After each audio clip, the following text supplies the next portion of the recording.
I stood frozen in the cold shadows of the grand foyer inside my daughter's Connecticut mansion. The crystal chandelier overhead cast a harsh, unforgiving light on the imported marble floor, illuminating a scene that made the blood run ice-cold in my veins. My wife. My beautiful, elegant Evelyn, the woman who had stood faithfully by my side for 45 years, was curled up on the hard floor right next to the front doormat. She was wearing a torn, oversized gray sweater I did not recognize, shivering in her sleep against the freezing drafts slipping under the heavy door. Before I could step out of the darkness and demand answers, the heavy oak front doors swung open. My son-in-law Derek walked in laughing loudly with a group of men in expensive tailored suits. Derek did not pause when he saw my wife on the floor. He did not look down with an ounce of concern or humanity. Instead, he casually dragged the sole of his wet suede loafer across Evelyn's ragged sleeve, using her as a human rag to wipe the damp street salt from his shoes. One of the wealthy guests stopped, looking visibly startled by the frail woman on the floor. Derek just waved his hand dismissively, flashing a perfectly white, utterly soulless smile. He chuckled and said, "Do not mind her. That is just our crazy maid." My heart stopped beating. Then it started hammering with a dark, violent rage I had never felt in my entire 70 years of life. I did not scream.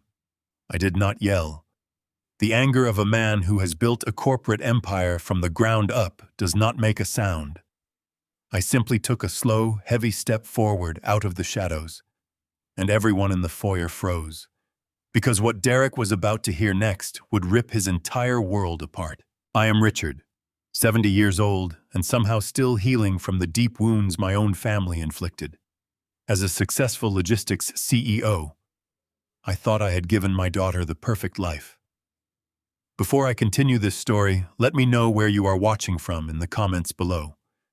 Hit like and subscribe if you have ever had to stand up to family who underestimated your worth and tried to take advantage of your generosity. How did my wife end up sleeping on a freezing doormat, treated worse than a stray animal by the very people we raised, funded, and provided for? To understand the true sickening depth of this betrayal, we have to rewind exactly 4 weeks prior to that freezing night in the foyer. I have spent my entire adult life building a heavy machinery and logistics empire across North America. I grew up with absolutely nothing, and I made a quiet, unbreakable promise to myself that my family would never know the bitter sting of poverty. And they did not. I gave my daughter Harper everything a child could ever dream of. But at 70 years old, I was exhausted. I was ready to hand the reins of the company over to my executive board and finally spend my golden years traveling with Evelyn. Evelyn had suffered a mild stroke about a year prior. Physically, she recovered remarkably well, but it left her with occasional stress-induced aphasia. When she got anxious or felt overwhelmed, she struggled to find her words. Her mind was perfectly sharp, but her voice would sometimes betray her. It made her vulnerable, hesitant, a quiet shadow of the fierce woman who used to help me negotiate ruthless shipping contracts in our early days. So when an old business partner begged me to fly to Dubai to personally oversee one final massive 3-month consulting project, I heavily hesitated. I simply did not want to leave Evelyn alone with the nursing staff at our main estate. I worried she would feel isolated and lonely in that big house without me. That is exactly when my daughter Harper and her husband Derek whooped in with the seemingly perfect solution. They drove up to our estate, sat at our dining table, and put on a masterful, Oscar-worthy performance. Harper held her mother's hand, her eyes brimming with convincing tears. "Let us take care of Mom." "Dad," she pleaded softly, her voice thick with emotion. "Our house is huge. She can have the entire East Wing to herself. It is the absolute least we can do after everything you have done to support us." Derek chimed in, immediately leaning forward with that perfectly practiced, earnest look he uses to pitch private equity deals to naive investors. "Richard, you go to Dubai and close this monumental deal. Mom will be perfectly safe with us. We will hire the best private chefs, the most exclusive therapists. She will be surrounded by family and love every single day." Vatun. It sounded like the ultimate act of filial devotion. I actually felt a warm surge of pride in my chest, foolishly thinking I had raised a daughter who truly cared for her mother's well-being. I agreed to their plan. To ensure they were not burdened financially by the arrangement, I immediately logged into my banking portal and wired $50,000 directly into Derek's personal account. I explicitly told him the funds were exclusively to cover Evelyn's specialized physical therapy, her dietary needs, and any extra domestic help they might need around the house. Derek shook my hand firmly, looking me dead in the eye, promising to guard her with his life. I boarded my first-class flight to Dubai with a peaceful mind, completely unaware that I had just handed my wife over to monsters. For the first 2 weeks, everything appeared completely normal. Harper would send me pictures of Evelyn sitting in their sunroom, a thick cashmere blanket over her lap, looking out at the beautiful Connecticut gardens.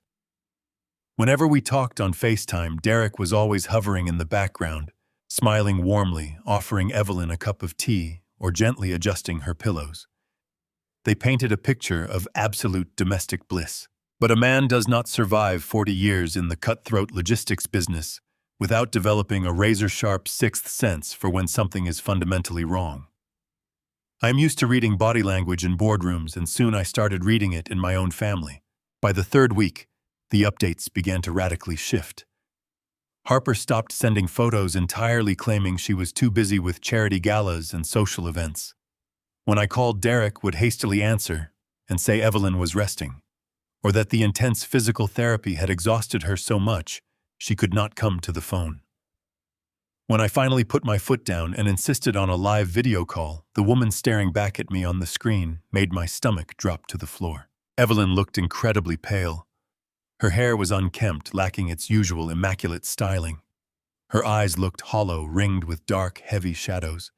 She kept darting her gaze off camera, nervously licking her lips, as if she was afraid to make a sound. When I asked her gently how she was feeling, she opened her mouth to speak, but Derek instantly stepped right into the frame, placing a large, heavy hand on her frail shoulder. "She's doing great, Richard." "Just a little tired today," Derek said smoothly, his voice drowning hers out. "The doctor says the new routine is working absolute wonders for her." I watched Evelyn physically flinch under his grip. Her aphasia was clearly acting up due to extreme stress. She was silently struggling to form a sentence, her eyes darting frantically toward the door behind the phone. I kept my voice perfectly calm, hiding my rising suspicion. I told Derek to step away and let me hear it directly from my wife. He laughed it off, pretending the internet connection was bad, but he reluctantly took half a step back. Evelyn leaned in close to the phone. Her hands were shaking violently. She looked directly into the camera, tears rapidly pooling in her exhausted eyes, and whispered in absolute unfiltered terror, "Richard, please, do not leave me here." Before I could ask a single question, before I could demand to know what the hell was happening in that house, the screen suddenly went pitch black. The call was manually disconnected. I sat alone in my luxurious hotel room in Dubai, staring at my dark phone screen, listening to the deafening silence. The illusion of my perfect family had just shattered, and the war was about to begin. I dialed Derek's number the very second the screen went dark. My hands were perfectly steady, but a cold knot had already formed in the pit of my stomach. The phone rang 3 times before he finally answered. His voice came through the receiver, dripping with an artificial, honeyed warmth that immediately put me on edge. He sounded like a man who had been expecting my call and had rehearsed his empty, pathetic lines in front of a mirror. I asked him point blank why the call had been abruptly cut and what exactly was going on with my wife. Derek let out a soft, patronizing sigh. It was the kind of sigh a patient adult uses when dealing with a very tired, confused child. "Richard, I am so sorry about that," he said, his tone expertly modulated to convey deep concern. "Mom is having a bit of a relapse from her stroke. The doctor warned us this might happen. Her paranoia is flaring up and she gets very agitated when she looks at screens. She actually knocked the phone right out of my hand. We are doing absolutely everything we can to keep her calm and safe here." I listened to the smooth rhythm of his voice.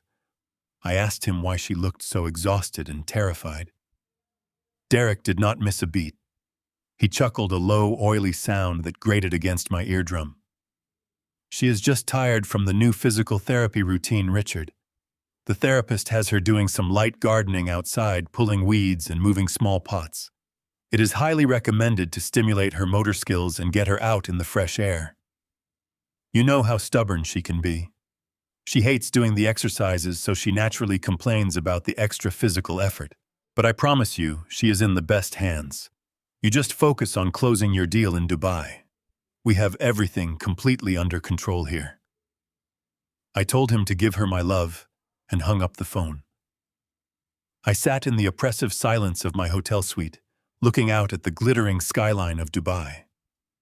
My blood was running freezing cold. I have spent 40 years building a global logistics empire from absolute nothing. I have negotiated with ruthless corporate raiders, corrupt suppliers, and desperate men willing to say anything to secure a massive financial corporate logistics contract. I know a lie when I hear one. And Derek Lawson was lying through his perfectly capped teeth.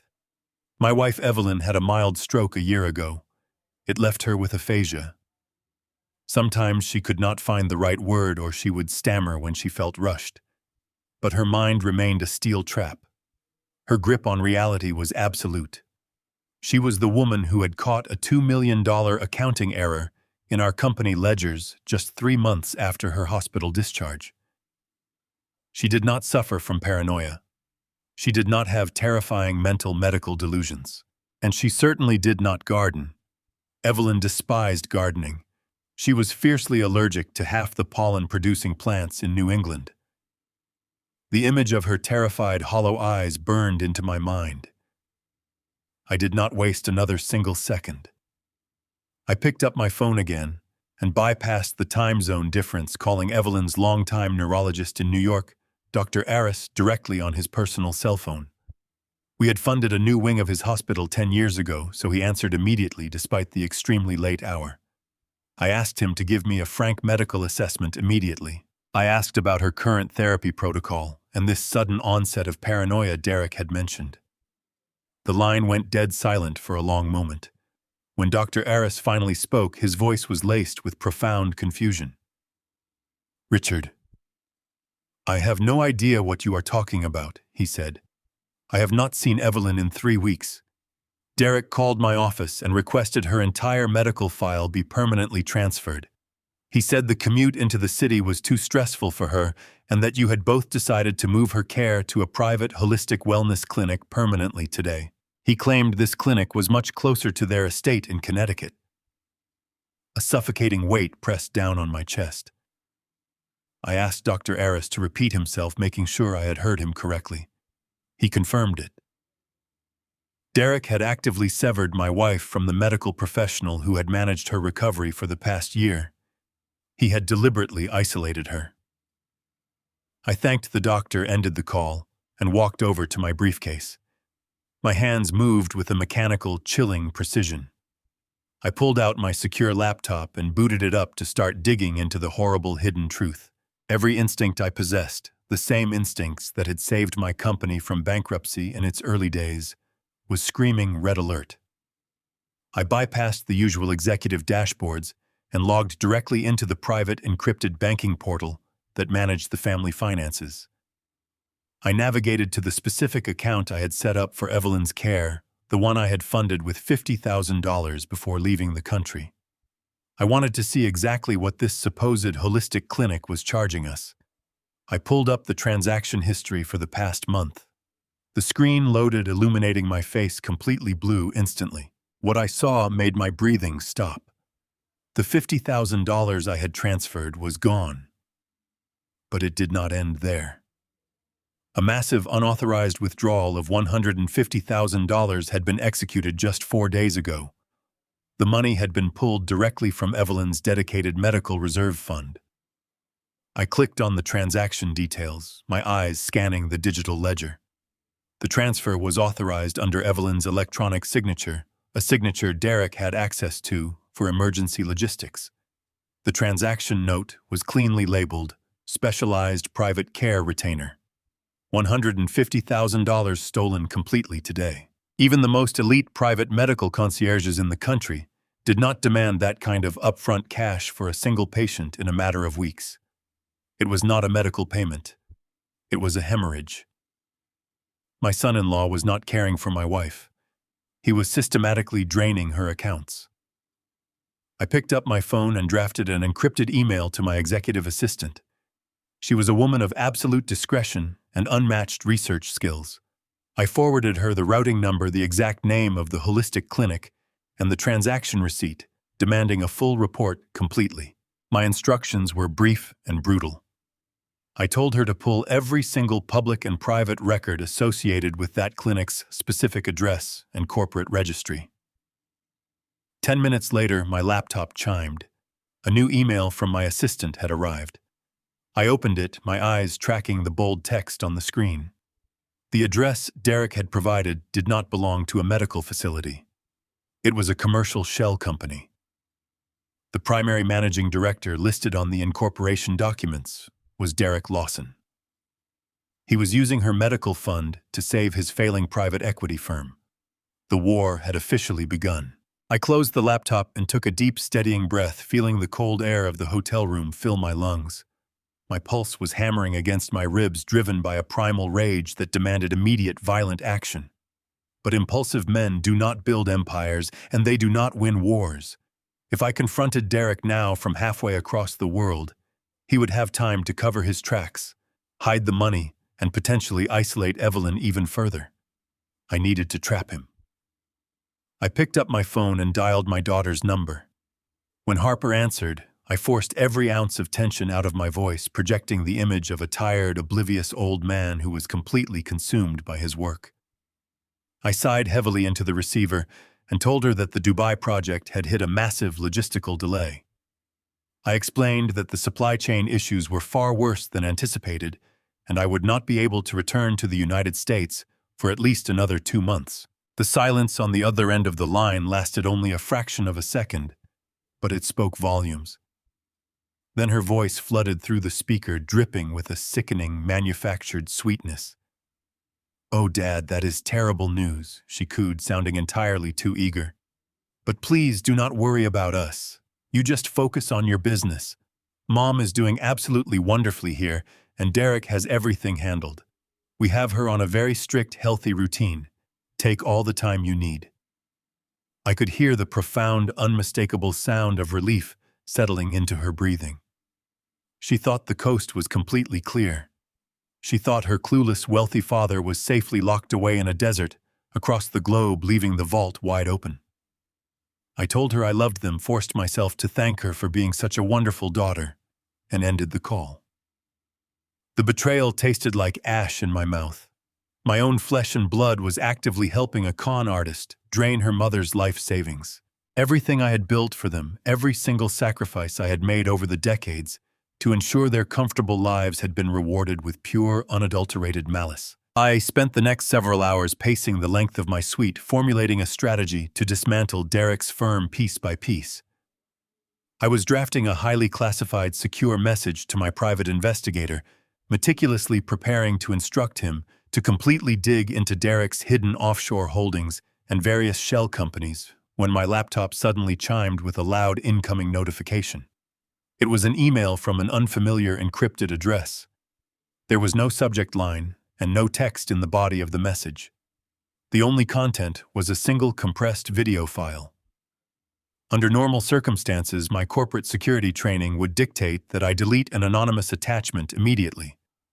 But my instincts, honed by decades of navigating corporate sabotage and hidden agendas, told me this was not a random piece of spam. Someone had gone through significant trouble to bypass my company's standard firewall filters to reach my direct inbox. I clicked the file and watched the loading bar crawl across the screen. I did not know it yet, but the sender was a wealthy neighbor who lived directly adjacent to Harper and Derek's estate, someone who had grown completely disgusted by what they had been witnessing over the towering privacy hedges. The video finished downloading. I pressed play, completely unprepared for the absolute horror that was about to unfold on my screen. The footage was slightly grainy, shot from a significant distance likely from a second-story window of the neighboring mansion. It captured the vast, sprawling stone driveway of Derek's property. The timestamp in the corner of the video read 5 in the morning. The sun had not yet risen, and the heavy Connecticut frost clung to the manicured lawns. The temperature outside had to be hovering somewhere around 40 degrees, making the damp air feel like sharp needles against bare skin. Right there, in the exact center of the cold, unyielding stone driveway, was my wife. Evelyn was on her hands and knees. She was wearing a thin, tattered gray sweater that offered absolutely zero protection against the biting morning chill.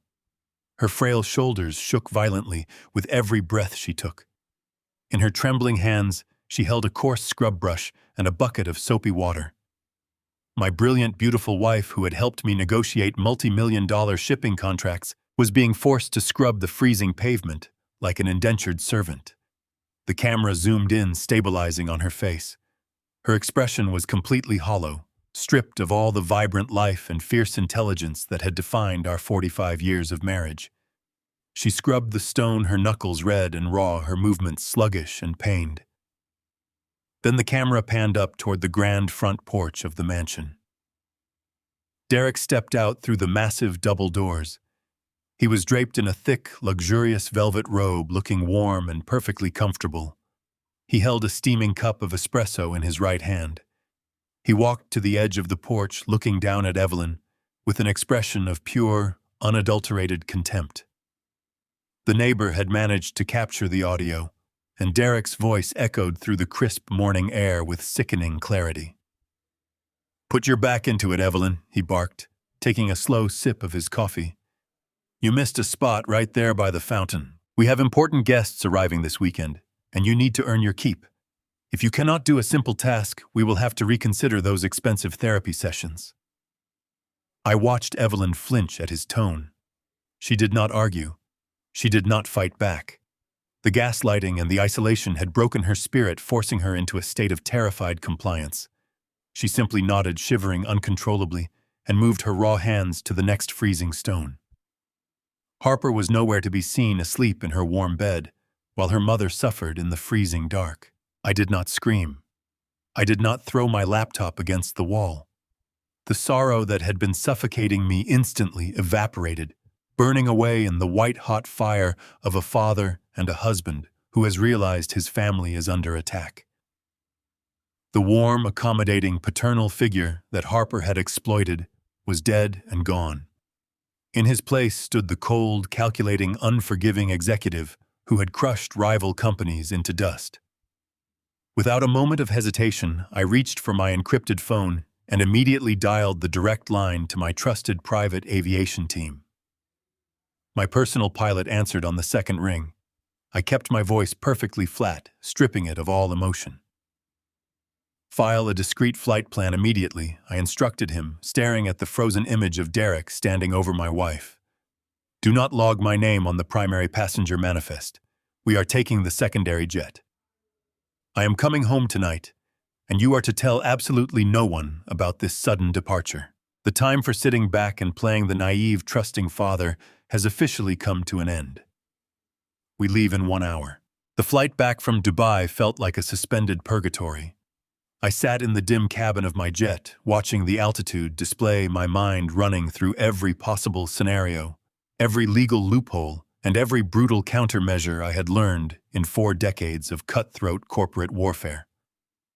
When the wheels touched down on the tarmac at a private airstrip in Westchester County, the clock had just struck 3 in the morning.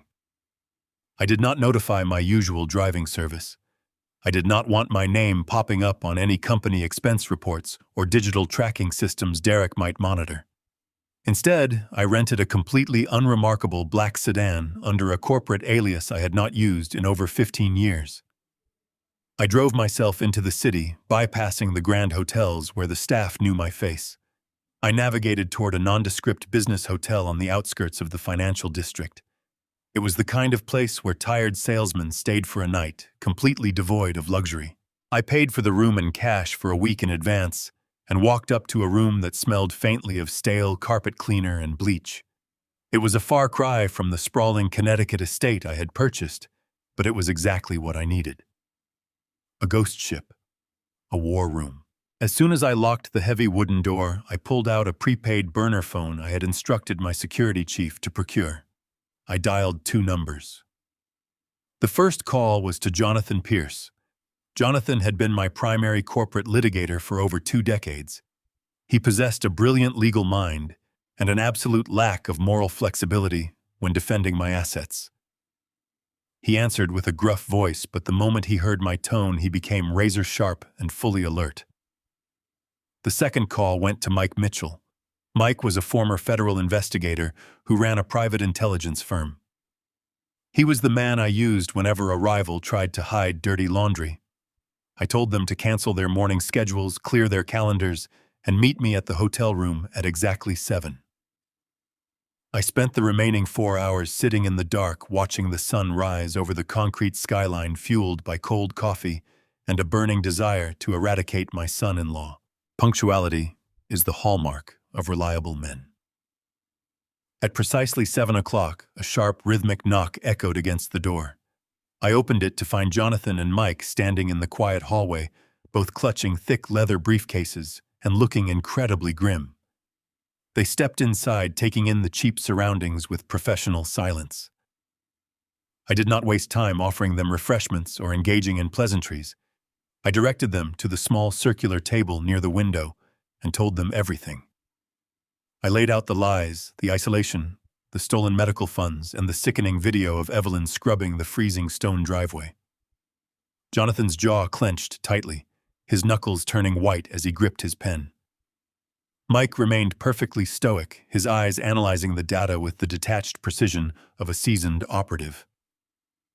Once I finished my account, I leaned forward, resting my hands flat on the table, and looked directly at Mike. I told him I needed to know exactly what Derek Lawson was hiding behind his flashy private equity facade. Mike opened his briefcase and pulled out a thick stack of financial dossiers, spreading them across the table like an autopsy report. The picture he painted over the next 20 minutes was far worse than corporate mismanagement. Derek's private equity firm was not just failing, it was a rotting, hollow carcass. Mike explained that Derek had mismanaged a series of high-risk commercial real estate investments 2 years ago. To cover his catastrophic losses, he started pulling money from new investors to pay the old ones. A classic textbook Ponzi scheme.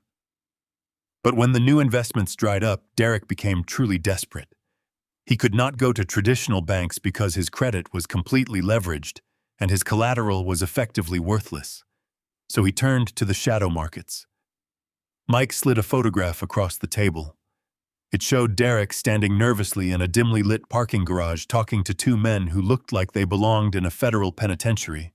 Derek is swimming in waters far too deep and far too dangerous for a man of his caliber, Mike said, his voice deadly serious. He owes nearly $8 million to a network of unregulated, highly aggressive private lenders. These are not men who take a loss and write it off on their taxes, Richard. These are men who send enforcers to break kneecaps and threaten families when they do not get their returns. The pieces of the puzzle slammed together in my mind with sickening clarity. I looked down at the banking printouts I had brought with me, specifically the transaction log showing the missing funds from Evelyn's medical account. I pointed to the $150,000 withdrawal labeled as a specialized private care retainer. That money never went to a clinic. I stated the anger vibrating in my chest. Mike nodded solemnly. Not a single dime of it, Richard. We tracked the routing numbers. That shell company clinic was set up 3 weeks ago. The second your $50,000 deposit hit the account and the subsequent $150,000 was transferred, it was immediately wired offshore and then funneled into a holding account managed by those exact loan sharks. It was a panic payment. A desperate, pathetic band-aid to buy him a few more weeks of breathing room. He sacrificed your wife's medical care to keep his kneecaps intact, but it was only a fraction of what he truly owes them. He is bleeding out, and he needs a massive, immediate influx of cash to survive. I leaned back in my chair, disgusted by the sheer magnitude of his cowardice. He was torturing my wife to cover his own colossal failures. But the math still did not make sense. Stealing $150,000 was child's play compared to an $8 million debt. I looked at Jonathan, who had been uncharacteristically quiet throughout Mike's entire financial briefing. Jonathan was staring down at a manila folder in his lap, his expression darker than I had ever seen it. He slowly opened the folder and extracted a single crisp legal document with an official court seal stamped in the corner. If Derek needs $8 million immediately, how exactly is he planning to get it, while I am supposedly stuck in Dubai? I asked, the tension in the room growing suffocatingly thick. Jonathan took a slow, measured breath. He slid the legal document across the table, stopping it right in front of me. Because he is not aiming for petty cash anymore, Richard. I intercepted this filing in the county clerk's database an hour before I came here. Jonathan looked me dead in the eye, his voice grave. Derek just filed an emergency motion in family court, using a corrupted physician he bribed. He is petitioning to have Evelyn declared completely legally incompetent. The air in the hotel room grew so stagnant, it felt as though someone had siphoned the oxygen directly out of the space. I stared at the stamped court document Jonathan had pushed across the table. The ink on the page seemed to blur as my brain struggled to process the sheer audacity of the legal maneuver. Declaring my wife incompetent was not merely an insult. It was a calculated, devastating legal strike. I looked up at Jonathan, my voice dangerously quiet, lacking the explosive rage a younger man might have displayed. I demanded to know exactly what Derek hoped to gain by dragging Evelyn through the indignity of a family court competency hearing. Jonathan folded his hands atop the table, his expression resembling a general evaluating a battlefield map. He explained the mechanics of the maneuver with cold precision. Derek is not just trying to prove she is confused, Richard, Jonathan said, his voice level. He is using a falsified medical evaluation from a corrupt physician on his payroll to petition a judge for immediate total guardianship. He is seeking both medical and financial power of attorney. If the judge grants that petition, Evelyn ceases to exist as an independent entity in the eyes of the law. Derek would have absolute unchecked legal authority to make every decision regarding her health, her living situation, and most importantly, her assets. He is legally attempting to own your wife while you are supposedly trapped on the other side of the globe. I felt a profound sickness settling into my stomach. Derek was a failing private equity manager. He was drowning in millions of dollars of illicit debt owed to dangerous shadow lenders. He did not want the burden of managing a stroke survivor's daily care. He wanted access. I closed my eyes for a fraction of a second, the horrible realization crashing down upon me like a physical weight. The trust fund. I looked at Jonathan, and he gave a grim nod, confirming my absolute worst fear.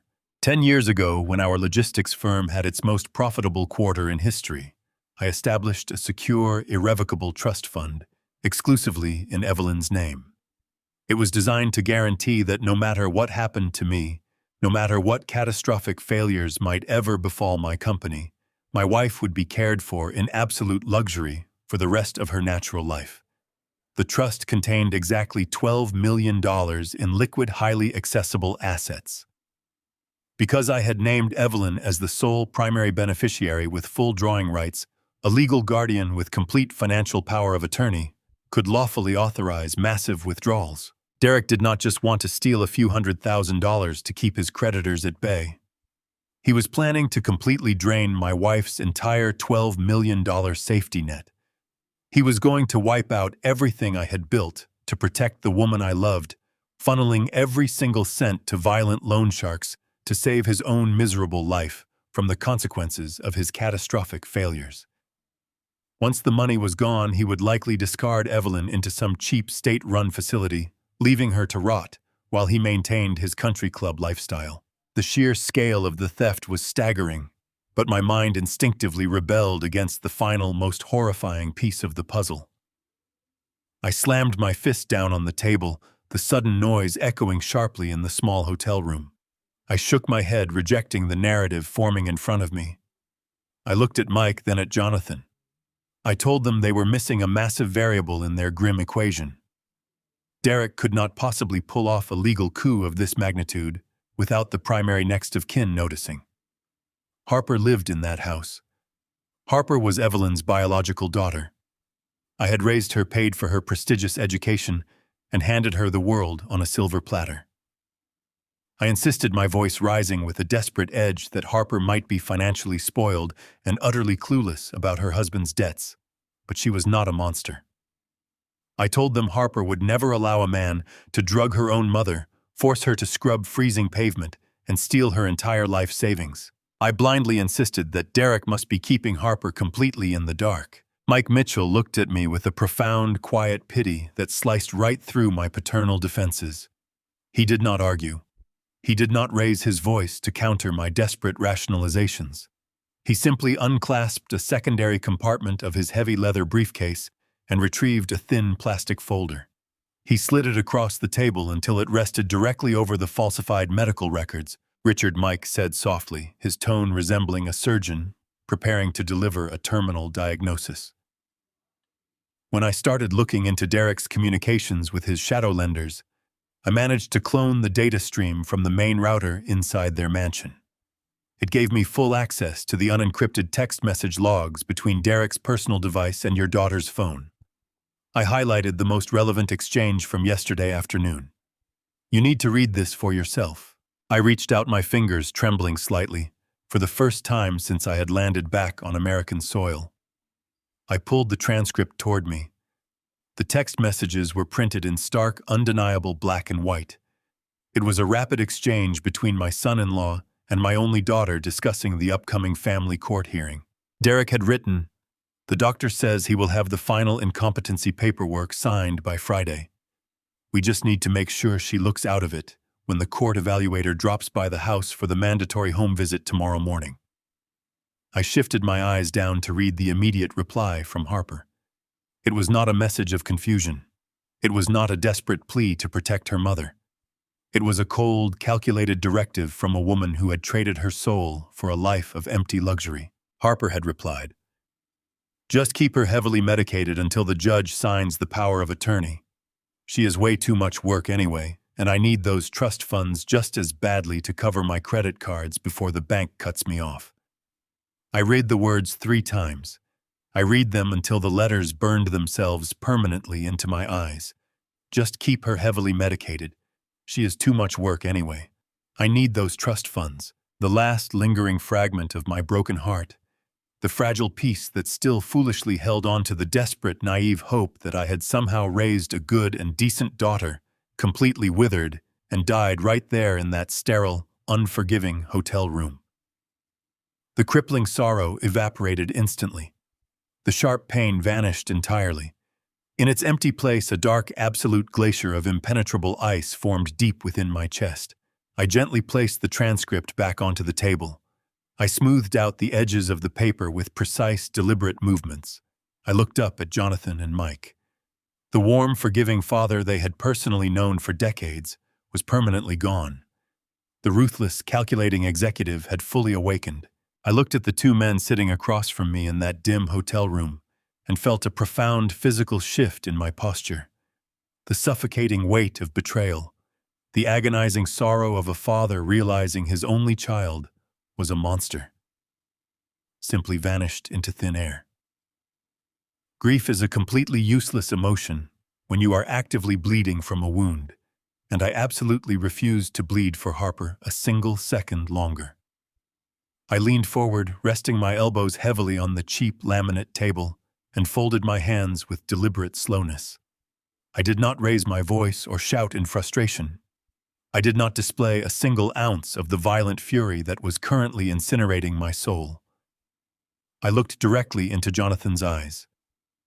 My lawyer recognized that specific chilling look immediately. He had seen it decades ago when aggressive competitors tried to initiate hostile takeovers of my logistics firm. It was the cold, unyielding look of a man who was no longer playing defense. I asked Jonathan a very simple, very dangerous question. I asked him exactly how we could completely dismantle Derek Lawson's entire life, strip away every single one of his remaining assets, and guarantee that my daughter and her husband felt the exact same freezing, helpless terror they were currently inflicting upon my wife. I wanted a weapon that would shatter their reality, and I wanted it placed in my hands immediately. Jonathan permitted himself a slow, chilling smile that reached his sharp eyes. It was the practiced smile of a corporate predator who had been patiently waiting for the heavy leash to be completely removed. He reached into his thick leather briefcase and meticulously withdrew a heavy-bound stack of official property documents, placing them squarely in the center of our table. Jonathan reminded me of a highly specific, very quiet transaction we had successfully executed exactly 3 years ago. When Harper and Derek were first married, they had relentlessly begged me for a sprawling house that reflected his supposed elite status as a rising star in the competitive private equity sector. They had selfishly picked out a stunning, massive $4 million estate in the absolute most exclusive suburb of Connecticut. At the time, Derek boldly claimed all his capital was tied up in high-yield international investments, so he asked me for a temporary financial loan to cover the massive purchase outright. He assumed with his characteristic breathtaking arrogance that I would simply write a blank check and blindly hand over the deed to the mansion as a generous wedding gift. But I did not become a multi-million-dollar logistics magnate by handing over unregulated high-value assets to unproven slick-talking men. I had strictly instructed Jonathan to structure the real estate purchase through a highly restrictive, airtight family mortgage agreement. I securely held the primary financial note. The physical property legally belonged entirely to my private trust, and Derek was contractually obligated to pay a nominal monthly interest fee just to politely maintain the fragile illusion of actual ownership. Jonathan tapped his expensive fountain pen against the thick stack of recorded property deeds. He calmly explained that a family mortgage of this specific massive magnitude comes with several ironclad financial covenants. The absolute most critical, uncompromising clause in that entire binding contract explicitly forbade Derek from ever leveraging the Connecticut estate. He was strictly legally prohibited from using the sprawling mansion as financial collateral to secure any outside loans, lines of credit, or risky secondary mortgages without my direct notarized written authorization. Jonathan then pulled a secondary bright red file from the bottom of his briefcase. It was a freshly printed digital copy of a massive, undeniably fraudulent commercial lien. Derek, actively drowning in the catastrophic, humiliating failure of his firm and growing utterly desperate to appease his violent shadow lenders, had secretly taken out a $2 million secondary mortgage against the Connecticut estate just 4 months ago. He had deliberately and fraudulently claimed full equity of the massive house to a secondary shady subprime lender, completely violating the primary unyielding covenant of our original legal agreement. Jonathan looked at me, his eyes gleaming with intense professional satisfaction. Because Derek had committed this truly egregious, thoroughly documented breach of contract, the family mortgage was instantly plunged into permanent default. I did not need to undergo a lengthy, drawn-out, painfully expensive legal battle. I did not need to file endless, tedious motions in the local county court or generously give them 30 days to gracefully vacate the premises. Under the strict, unforgiving parameters of the default clause we had written, I legally held 100% immediate uncontested foreclosure rights. The entire estate, the manicured grounds, and absolutely everything securely locked inside it reverted entirely back to my sole control the very second I actively chose to brutally enforce the written contract. Before I could even fully articulate the profound, icy satisfaction this incredible revelation brought me, Mike Mitchell suddenly held up his hand urgently, signaling for absolute silence in the room. The seasoned private investigator had been rapidly typing on his encrypted laptop, silently monitoring the cloned real-time data stream he had cleverly established from Derek's central home network. Mike slowly turned his brightly glowing screen toward Jonathan and me. He had just successfully intercepted a massive, highly revealing batch of digital communications sent out directly from Derek's private email server less than an hour ago.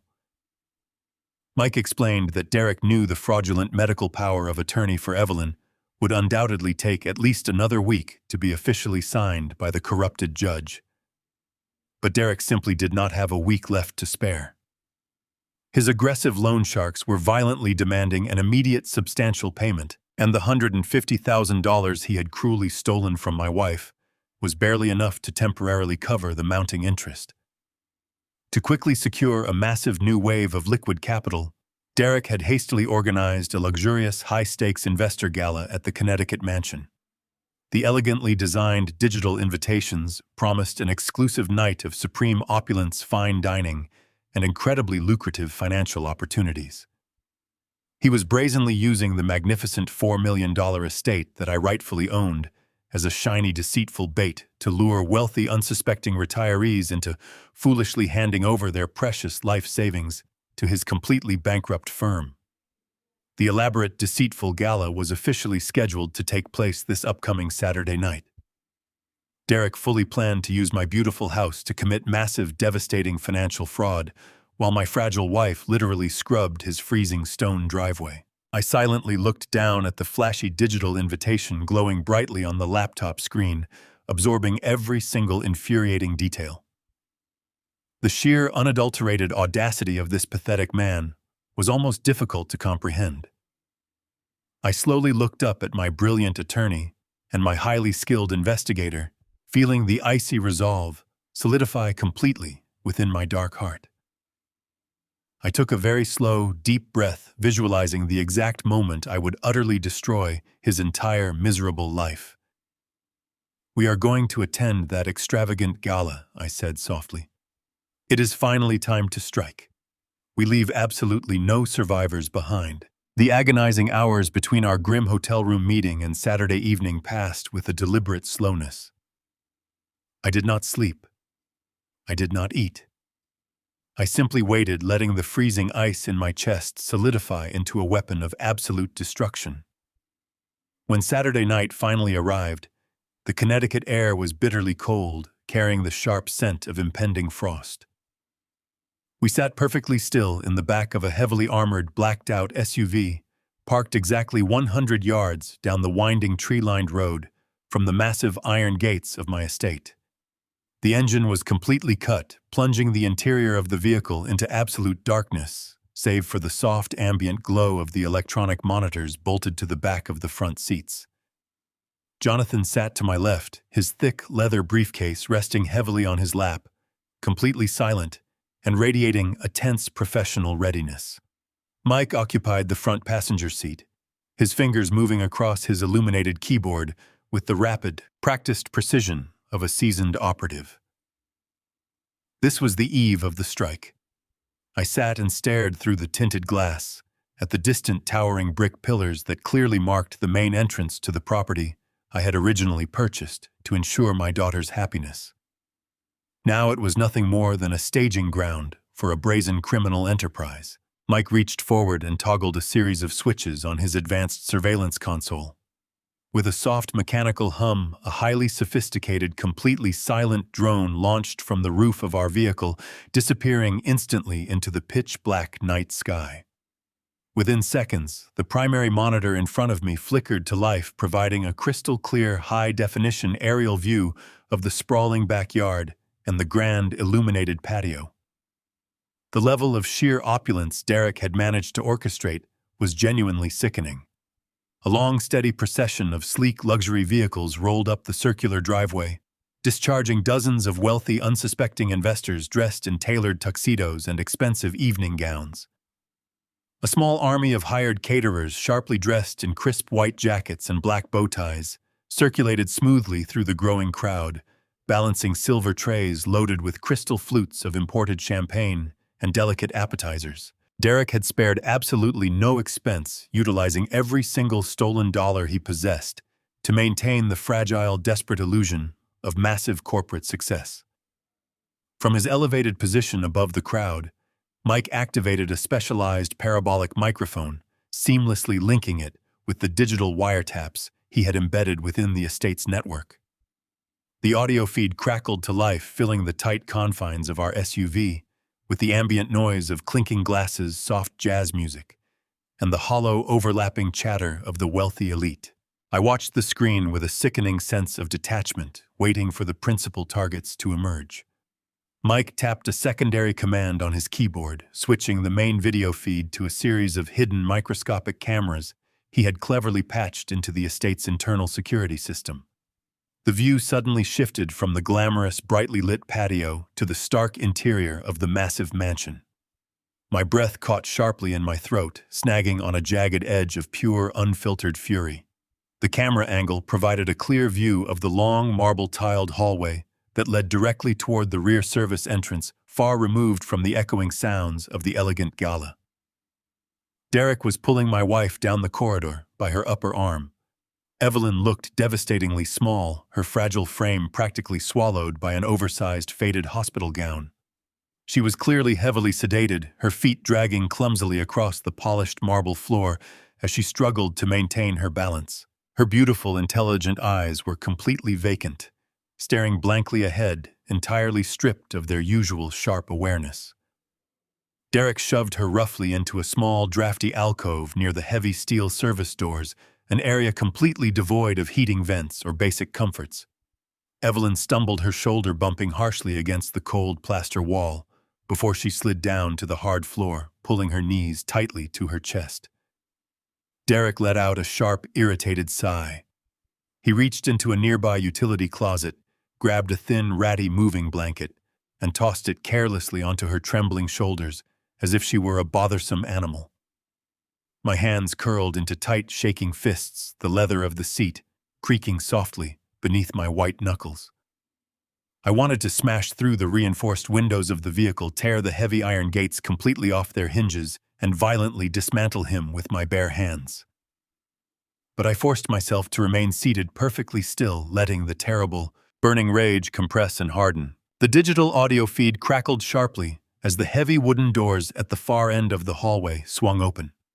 Harper marched briskly into the frame, oblivious to the profound suffering happening just feet away. She wore an incredibly expensive scarlet evening gown. I undoubtedly paid for her hair, styled into a perfectly immaculate sweeping updo. She paused, heels clicking sharply against the marble, looking down at her mother, huddled miserably on the floor. Harper's face twisted into an ugly, impatient scowl. She crossed her arms tightly and turned to face her husband. The sensitive, parabolic microphone picked up her voice with crystal-clear, devastating perfection. "Derek," she hissed, her tone dripping with intense, venomous irritation. "What on earth is she doing out here in the open hallway? The caterers will use this corridor to bring out dessert trays in 20 minutes. If people see her sitting there looking like a zombie, it will ruin the sophisticated aesthetic of the evening." Derek smoothed his custom tuxedo, his expression perfectly calm and entirely devoid of human empathy. He adjusted his expensive silk bow tie and let out a patronizing chuckle. He stepped closer to his wife, resting a hand on her bare shoulder. "Do not worry about it, my love," Derek replied, his voice echoing cleanly through the concealed wiretap. "I gave her a double dose of the tranquilizers right before the guests arrived, so she will not be wandering around or causing a scene. She is completely out of it." Harper frowned, glancing nervously toward the distant sounds of the crowded party. "But what if someone wanders back here looking for a bathroom?" she demanded, her voice rising in anxious panic. "What if one of the potential new investors sees her sitting on the floor like that? What are we supposed to tell them?" Derek smiled, a cold grimace that revealed his perfectly capped teeth. He leaned in slightly, his voice dropping into a smooth, vile whisper. "If any of the investors ask who the old lady is, just say she is our crazy homeless maid we took in out of charity. It makes us look like generous, compassionate philanthropists." The sheer cruelty of those words struck me with the devastating force of a physical blow. The final remnants of my fractured heart shattered into a million pieces, instantly freezing into a solid, unyielding block of ice. I did not say a word to Jonathan or Mike. I simply reached forward, unlatched the heavy door of the SUV, and stepped out into the freezing Connecticut night. The freezing Connecticut night air bit my lungs the moment I left the heated cabin of the vehicle. The frost crunched beneath my leather shoes, as I moved with calculated purpose down the darkened shoulder of the winding road. I did not walk toward the imposing wrought iron front gates, where hired valets were busy taking the keys to luxury sedans. I knew every single vulnerability of this $4 million property, because I was the man who had meticulously reviewed the original architectural blueprints and personally approved the central security framework. I bypassed the illuminated main perimeter and navigated through the thick, manicured hedges that lined the eastern boundary of the estate. The shadows concealed my approach as I slipped silently toward the rear service entrance. The area was a chaotic swarm of frantic activity. Hired caterers rushed back and forth through the heavy steel doors carrying massive crates of supplies, shouting frantic orders over the roar of industrial kitchen exhaust fans. I waited for a brief break in their frantic rhythm. When a pair of exhausted waiters turned their backs to grab another rack of crystal glassware, I stepped smoothly into the bustling kitchen. No one spared a second glance at an older gentleman in a dark suit. In a house filled with extremely wealthy guests, I simply blended into the background canvas of their elite gathering. I bypassed the culinary staff and moved like a ghost into the sprawling, dimly lit corridors of the grand mansion. A bitter, suffocating wave of irony washed over me. I was stealthily creeping through the shadows of a magnificent home that legally belonged entirely to my private trust, treated like a trespasser, while the actual thieves played the gracious hosts. The sheer sickening scale of the opulence Derek had orchestrated was immediately apparent as I neared the central ballroom. It was a grotesque monument to financial delusion, built entirely on the suffering of my wife. Towering ice sculptures shaped like majestic swans flanked the main entryway, each one costing $5,000, slowly weeping cold water into illuminated crystal basins. Waiters in immaculate white coats glided smoothly through the vibrant crowd, presenting gleaming silver platters piled high with imported beluga caviar. Tucked neatly into the far corner of the room, a live string quartet played a sweeping, elegant classical arrangement, providing a sophisticated acoustic backdrop to the ongoing financial slaughter. The contrast between this breathtaking manufactured luxury and the image of my brilliant wife freezing on a hard marble floor threatened to push my tightly coiled rage past its absolute breaking point. I forced my breathing to slow, anchoring myself in the cold, unyielding reality of my mission. I moved silently into a recessed, shadowed alcove tucked just beneath the sweeping curve of the grand mahogany staircase. From this elevated vantage point, I had an unobstructed view of the entire ballroom floor. My eyes immediately locked onto Derek. He stood dead center in the room, completely in his element, radiating a slick, manufactured charisma that practically commanded attention. He held a crystal tumbler of amber scotch loosely in his right hand, using his left to gesture expansively as he held court with a tight, captivated circle of wealthy elderly investors.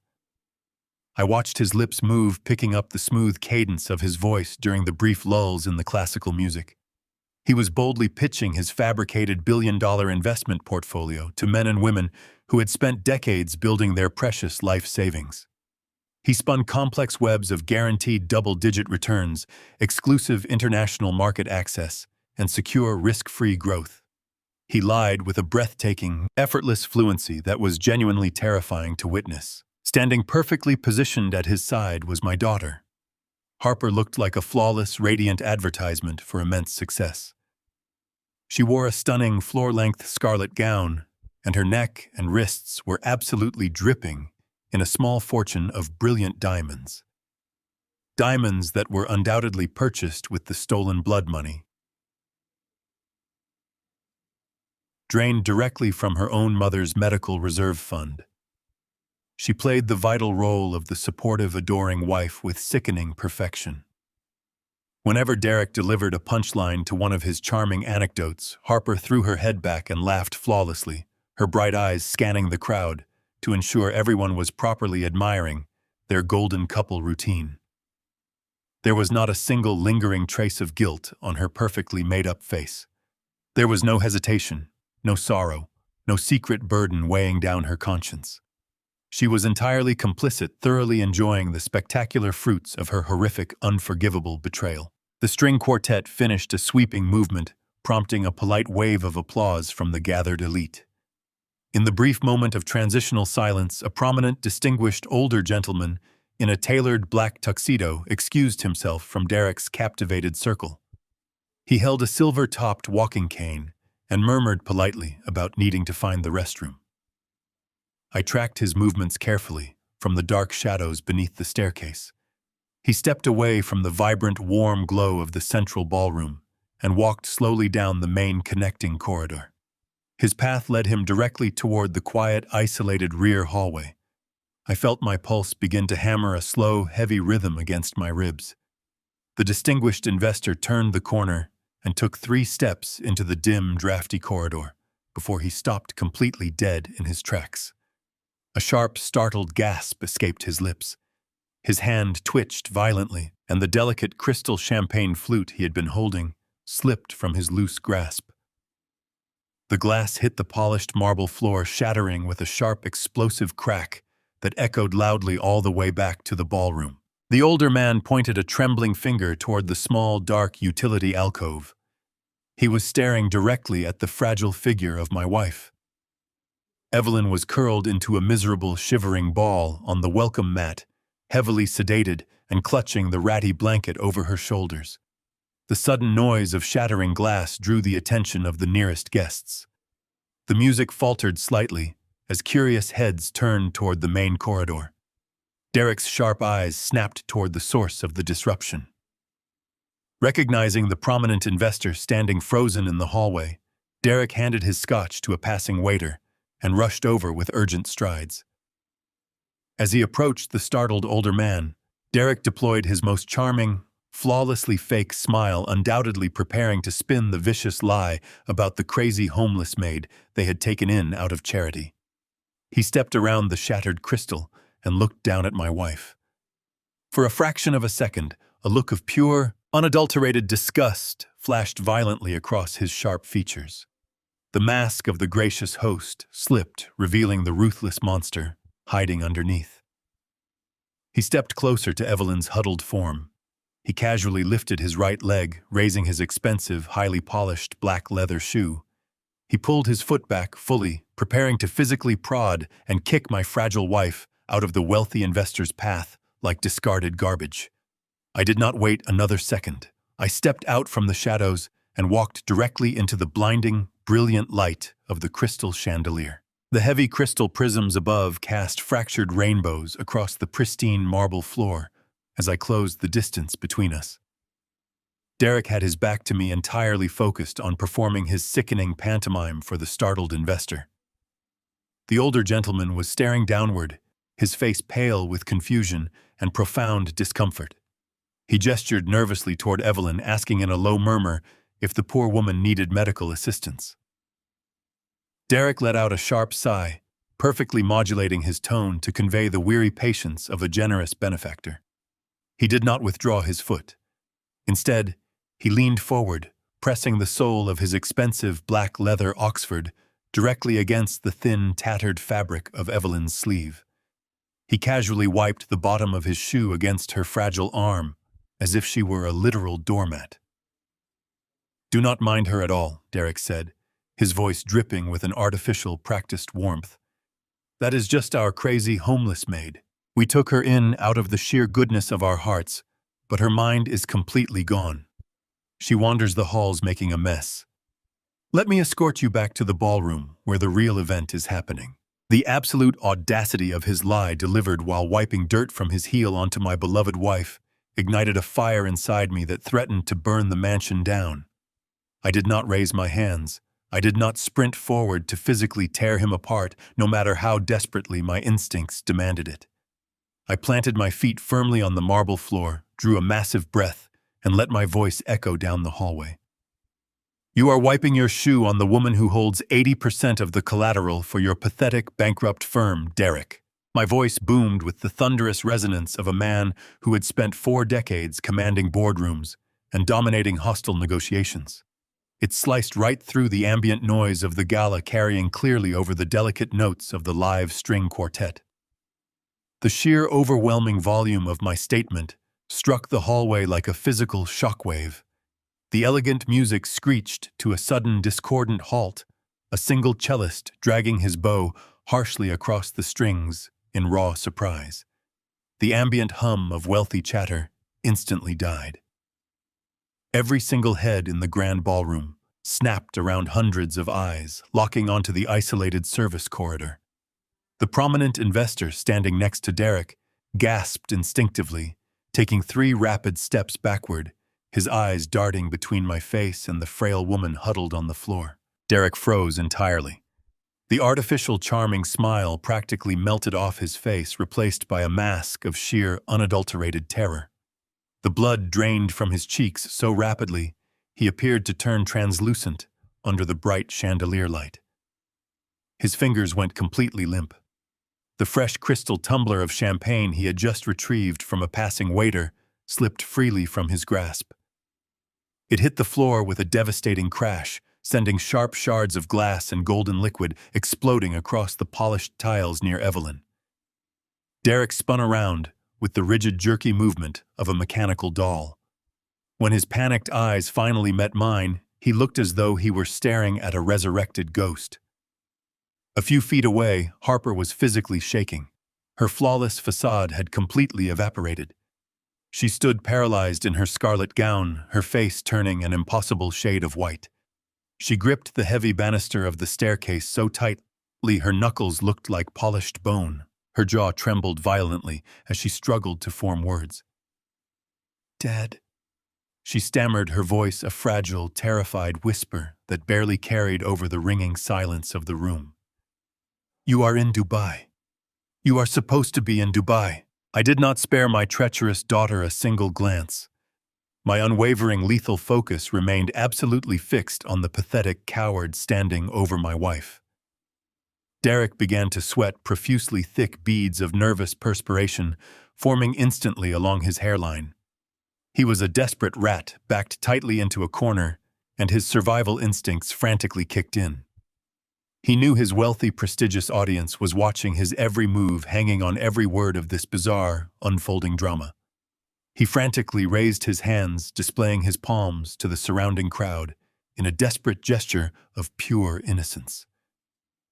"Ladies and gentlemen, please remain calm," Derek shouted, his voice cracking with a high-pitched, hysterical edge. He forced a patronizing smile back onto his sweating face and gestured wildly toward me. "I deeply apologize for this highly unfortunate disruption.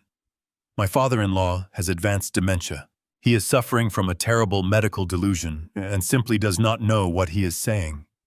He is completely lost." He turned back to the prominent investor, desperately trying to herd the older man away from the corridor. Derek begged, his hands trembling as he gestured toward the main hall. "Let us step into the dining room. I will have medical staff escort him back to his secure care facility immediately. Everything is perfectly fine. We have an incredibly lucrative presentation to get to, and you do not want to miss the financial projections I have prepared. Please follow me right this way." He was attempting to save his fraudulent empire by building another massive, despicable lie directly on top of the last one. But the doors of his luxurious trap had already slammed shut. I reached behind me without breaking eye contact and firmly grasped the heavy brass handles of the massive double doors leading into the main foyer. With a sharp, definitive click, I threw the deadbolts, permanently locking the primary exit to the grand estate. The heavy metallic sound echoed ominously across the silent, captivated crowd. Several of the wealthy investors exchanged highly alarmed, deeply concerned glances.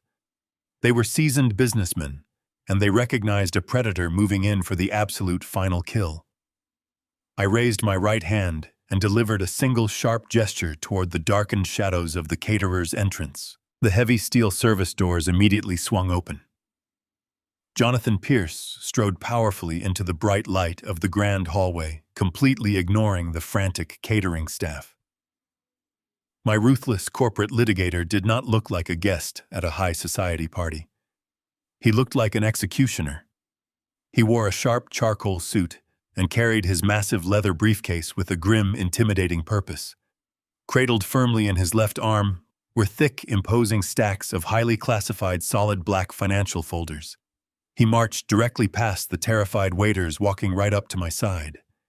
He stood perfectly straight, his eyes scanning the crowd of wealthy, confused elites with calculating precision. Mike Mitchell followed closely behind him, silently carrying a secondary stack of identical folders. The sheer presence of my legal and investigative team completely shattered any remaining illusion Derek was trying to desperately maintain. The room held its collective breath. I stepped forward, stepping cleanly over the shattered remnants of Derek's champagne glass. I looked out over the sea of expensive evening gowns and tailored tuxedos addressing the entire room, with a voice forged in absolute, unyielding authority. "No one is leaving until you read the prospectus," I declared.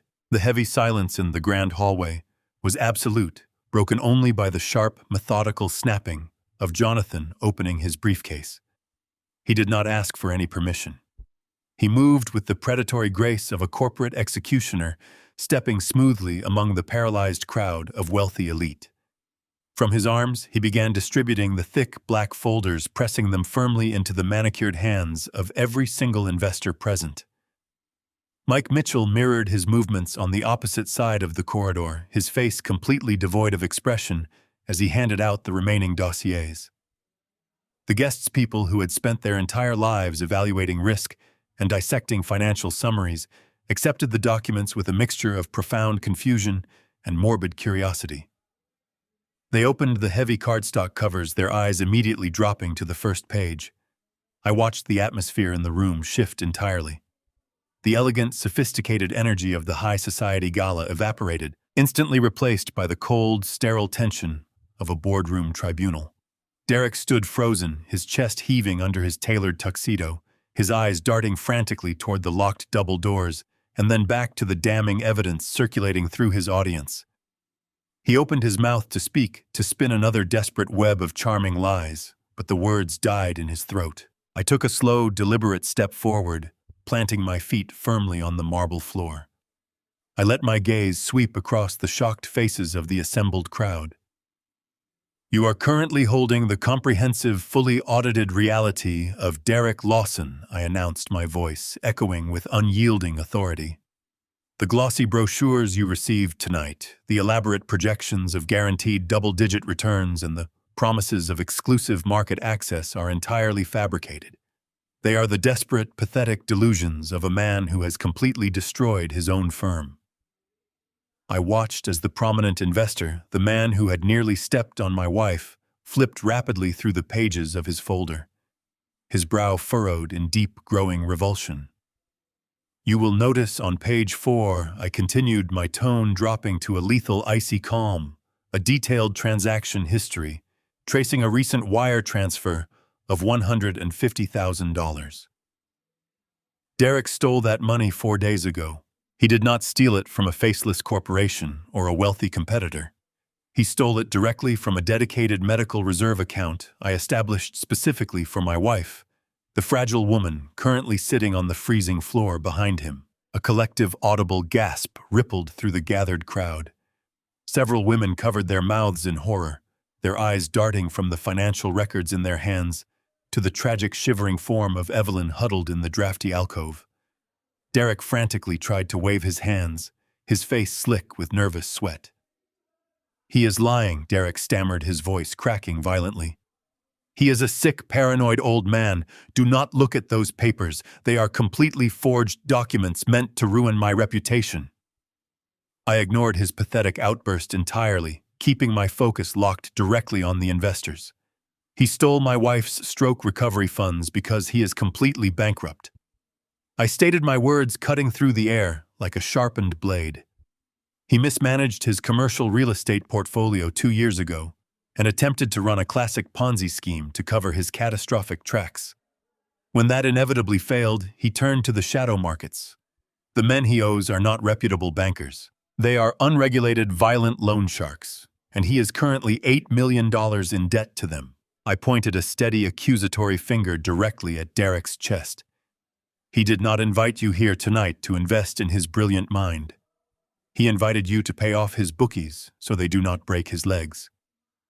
The absolute truth of my statement struck the hallway with the devastating force of a physical blow. The wealthy men and women who had spent the entire evening sipping expensive champagne and admiring the $5,000 ice sculptures suddenly realized they were standing in the middle of a massive, dangerous criminal trap. The elegant facade of the luxurious lifestyle was ripped away, exposing the rotting, putrid core of Derek's monumental failure. They were not valued partners being offered the opportunity of a lifetime. They were simply the next batch of unsuspecting victims, the sacrificial lambs led to the slaughter to save a coward from the brutal consequences of his own staggering arrogance. The reaction was instantaneous and entirely merciless. The prominent older investor, his face flushed with a mixture of profound disgust and righteous anger, marched directly up to Derek. He did not utter a single word of polite society negotiation. He simply raised the thick black folder and hurled it violently against Derek's chest. The heavy document struck the lapel of his expensive tuxedo with a sharp smack, scattering audited bank statements and intercepted text message logs across the shattered crystal and spilled champagne on the marble floor. That single action broke the dam. A ripple of absolute revulsion swept through the crowd. Another investor, a wealthy widow wearing a diamond necklace, tossed her folder at his feet, turning her back on him with a look of pure, unadulterated contempt. Within seconds, the immaculate hallway was littered with the damning evidence of his betrayal. They were recoiling in horror, physically distancing themselves from him as if he were carrying a highly contagious, deadly disease. The men who had been shaking his hand and preparing to sign seven-figure checks mere minutes ago were now glaring at him with a predatory, unforgiving fury. Derek was completely surrounded by the massive wreckage of his shattered empire. His breathing became rapid and shallow, his eyes wide and wild with the frantic, cornered terror of a man who realizes there is absolutely no escape. The locked doors barred his physical exit, and the scattered documents barred his social survival. He was totally, completely ruined. In a final, utterly despicable act of pure cowardice, he turned his frantic gaze toward my daughter. Harper was still standing frozen near the staircase, her pristine scarlet gown contrasting sharply with her pale, terrified face. Derek lunged forward, grabbing her roughly by the upper arm, his fingers digging fiercely into her soft skin. He violently yanked her forward, shoving her directly into the blinding spotlight of the crystal chandelier. "Harper, tell them," he screamed, his voice a hysterical, broken shriek that echoed off the high-painted ceiling. "Tell them your dad is insane. Tell them Evelyn is genuinely sick and desperately needs the legal power of attorney to survive. Tell them the absolute truth." Harper stumbled forward, her expensive designer heels slipping slightly on the polished marble tiles. She looked at the angry crowd of disgusted investors, then down at the shivering, heavily sedated form of her mother, and finally up at my cold, unyielding face. Heavy, panicked tears began to spill rapidly over her eyelashes, instantly ruining her flawless, manicured makeup. She drew a ragged, trembling breath, her shoulders shaking violently as she desperately prepared to weave the plausible lie one last time, fully committing to playing the tragic, deeply victimized daughter in front of the horrified room to save herself from total ruin. Harper stood in the center of the shattered glass and ruined finery, the blinding light of the crystal chandelier casting long, dramatic shadows across her tear-stained face. She looked at the tight circle of wealthy investors, her chest heaving with theatrical, agonizing sobs that shook her entire frame. She raised her hands, palms facing outward in a dramatic gesture of ultimate, heartbreaking surrender. She begged them not to listen to a single word I had just said, her voice trembling with the practiced, devastating perfection of a lifetime spent manipulating every situation to her absolute advantage. She claimed that I had always been a controlling, relentlessly abusive father who ruled our family with a tyrannical iron fist and a heart entirely devoid of compassion. She spun a vivid, horrifying narrative of my supposed cruelty, aggressively insisting that I had completely abandoned her poor sick mother the moment Evelyn required actual medical care. She told the captivated crowd that Derek was the only person in the world who had selflessly stepped up to shoulder the massive, overwhelming burden of Evelyn's stroke recovery.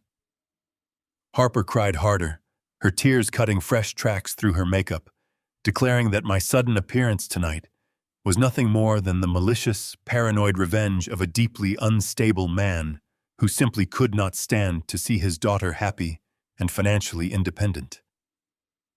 She painted Derek as a completely selfless martyr, a brilliant but chronically misunderstood financial visionary who was only trying to protect his innocent family from my tyrannical grip. She pleaded with the wealthy guests to look past my expensive tailored suit and my confident posture, begging them to recognize the sick, bitter old man she falsely claimed I truly was. I did not interrupt her elaborate, desperate performance. I stood perfectly still, my hands resting loosely at my sides, allowing her to aggressively dig her own grave with every single deceitful word that left her trembling lips. When she finally ran out of breath, the grand hallway was completely silent, save for her dramatic echoing sniffles and the distant hum of the kitchen exhaust fans. The prominent investors looked back and forth between us, clearly disturbed and increasingly uncertain of who to believe in this bizarre, horrific family war. I did not raise my voice to argue against her pathetic lies. I did not offer a single emotional defense or attempt to justify my 40 years of unyielding dedication to my family.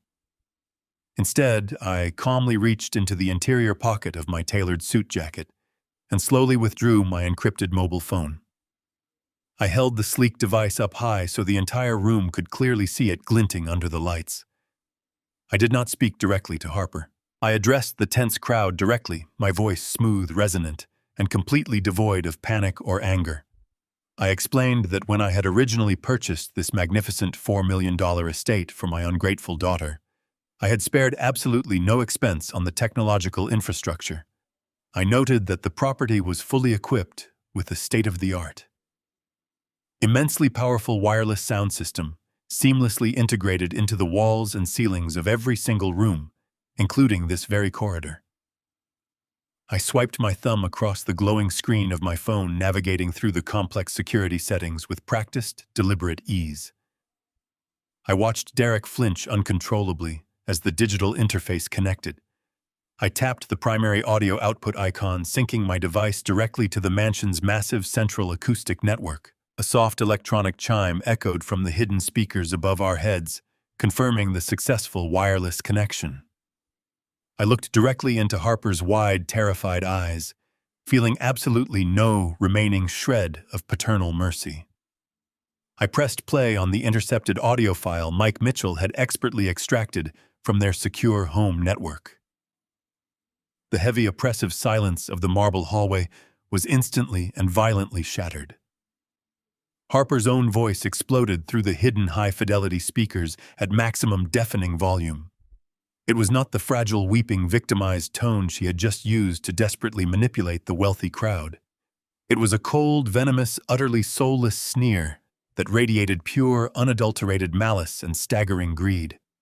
The recording echoed sharply off the polished marble floors and the high-painted ceiling, impossible to ignore.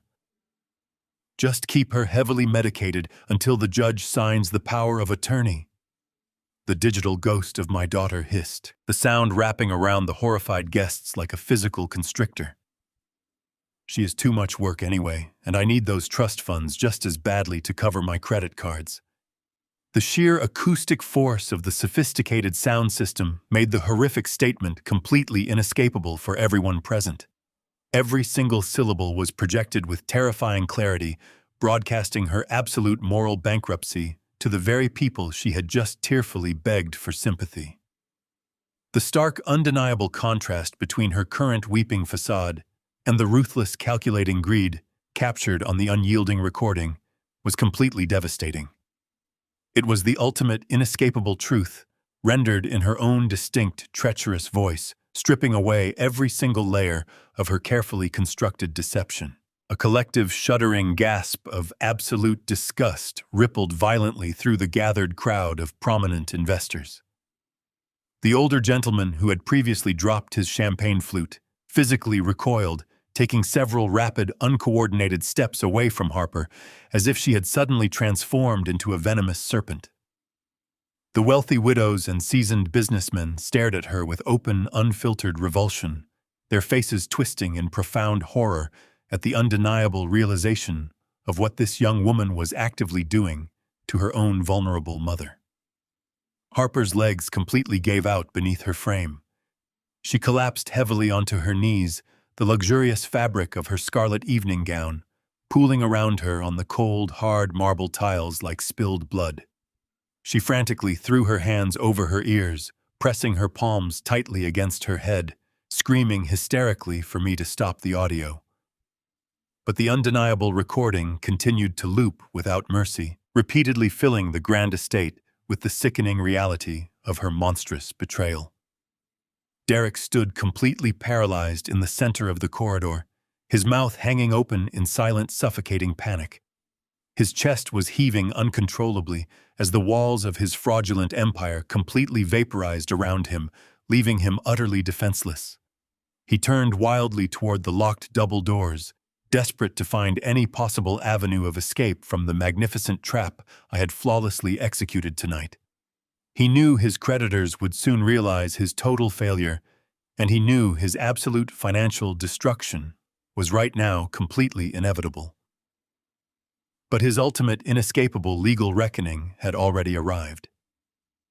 Before Derek could even take a single frantic step toward the nearest exit, the heavy oak front doors of the mansion were suddenly and violently thrown open. The deafening crash of the heavy wood striking the interior walls completely overpowered Harper's hysterical screaming and the looping audio recording. Two tall, broad-shouldered detectives from the Financial Crimes Unit marched aggressively into the blinding light of the grand foyer. Their gold shields flashed brightly against their jackets, their hands resting firmly on their holstered weapons, bringing the cold, hard reality of absolute justice directly to his trembling feet. The heavy oak front doors of the mansion stood open, allowing the freezing Connecticut night air to rush violently into the overheated atmosphere of the grand foyer. Two seasoned detectives from the Financial Crimes Unit marched directly into the blinding light of the sweeping crystal chandelier.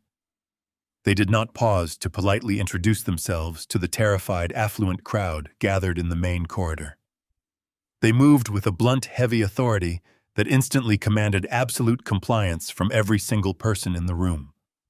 Their dark trench coats and grim, weather-beaten faces stood in stark contrast to the sparkling diamond necklaces and impeccably tailored tuxedos surrounding them.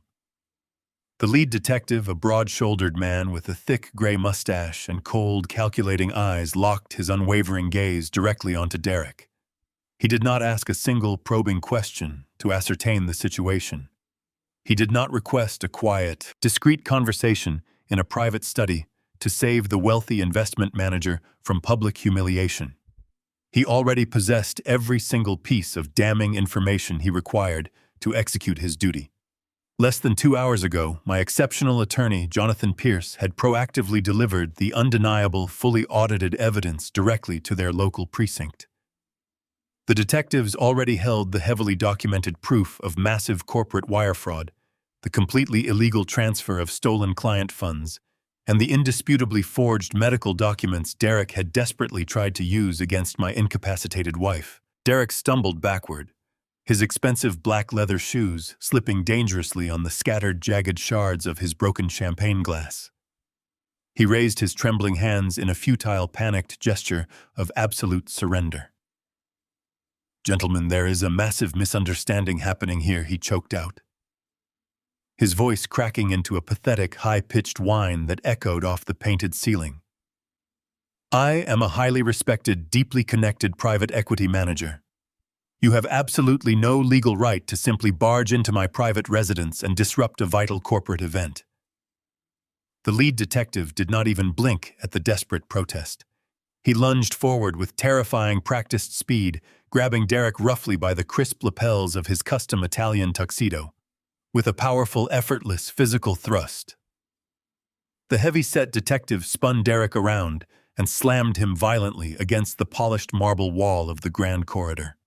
The heavy physical impact forced a sharp, agonizing gasp from Derek's lungs, loudly rattling the expensive, framed artwork hanging perfectly nearby. The second detective moved in seamlessly, forcibly pulling Derek's thrashing arms squarely behind his back. The cold, distinct metallic ratcheting of heavy steel handcuffs, echoing sharply through the dead, silent hallway, was genuinely the most beautiful, deeply satisfying sound I had ever heard in my life. The older detective coldly read Derek his mandatory legal rights, his deep, unwavering voice carrying flawlessly over the horrified gasps of the surrounding guests. Derek's meticulously crafted, entirely fraudulent universe was collapsing directly on top of his head with crushing, inescapable weight. As the grim detective tightened the unforgiving steel cuffs securely around his wrists, the sharp metal biting deeply into his soft skin, Derek twisted his neck violently to look over his shoulder. His widened eyes, completely filled with sheer terror, searched the frozen crowd wildly, before finally locking directly onto my unmoving face. The slick, deeply arrogant corporate predator who had proudly and cruelly wiped his shoe on my vulnerable wife just moments ago was entirely gone. In his place stood a pathetic, weeping coward who was utterly terrified of finally facing the brutal, devastating consequences of his own staggering greed and monumental arrogance. "Richard, please," he screamed, heavy tears streaming freely down his pale, profusely sweating face. "You have to stop them right now. You personally know the police commissioner. You can make a single simple phone call and make all of this terrible nightmare go away permanently. I will pay back every single cent I borrowed from those terrible men. I swear to you on my actual life. I will return Evelyn's stolen medical money tomorrow morning before the banks even open. Just please, I am begging you, do not let these officers take me to a dirty jail cell. I cannot survive in a terrifying place like that. I am begging you, Richard. Please show me some mercy." I stood perfectly still in the center of the shattered glass, letting his desperate, pathetic begging completely wash over me without absorbing a single fleeting ounce of his entirely fabricated remorse. I slowly crossed the short physical distance between us, my deliberate footsteps echoing with measured, heavy finality against the gleaming marble tiles. I stopped mere inches from his trembling, physically restrained form. I looked directly down into his terrified red and weeping eyes, feeling the cold, unyielding ice residing in my chest continuously radiate through my entire being. I did not raise my steady voice. I did not shout in a sudden fit of uncontrollable anger. I delivered my final verdict with the chilling, undeniable certainty of a supreme judge rightfully condemning a ruthless monster to his highly deserved punishment. Federal prison does not have any soft doormats for you to wipe your expensive shoes on, Derek Fuss. Stated my calm voice echoing with lethal, quiet clarity through the silent hall. You are going to spend the next 2 solid decades learning exactly what it feels like to be completely helpless, thoroughly humiliated, and entirely stripped of your basic human dignity. You are absolutely nothing to me but a filthy, insignificant stain that I have successfully scrubbed from my family. The lead detective grabbed Derek firmly by his trembling bicep, hauling him aggressively away from the cold marble wall. The 2 stern officers marched him roughly down the exact center of the grand hallway, forcing him to execute the most agonizing, intensely public walk of shame imaginable.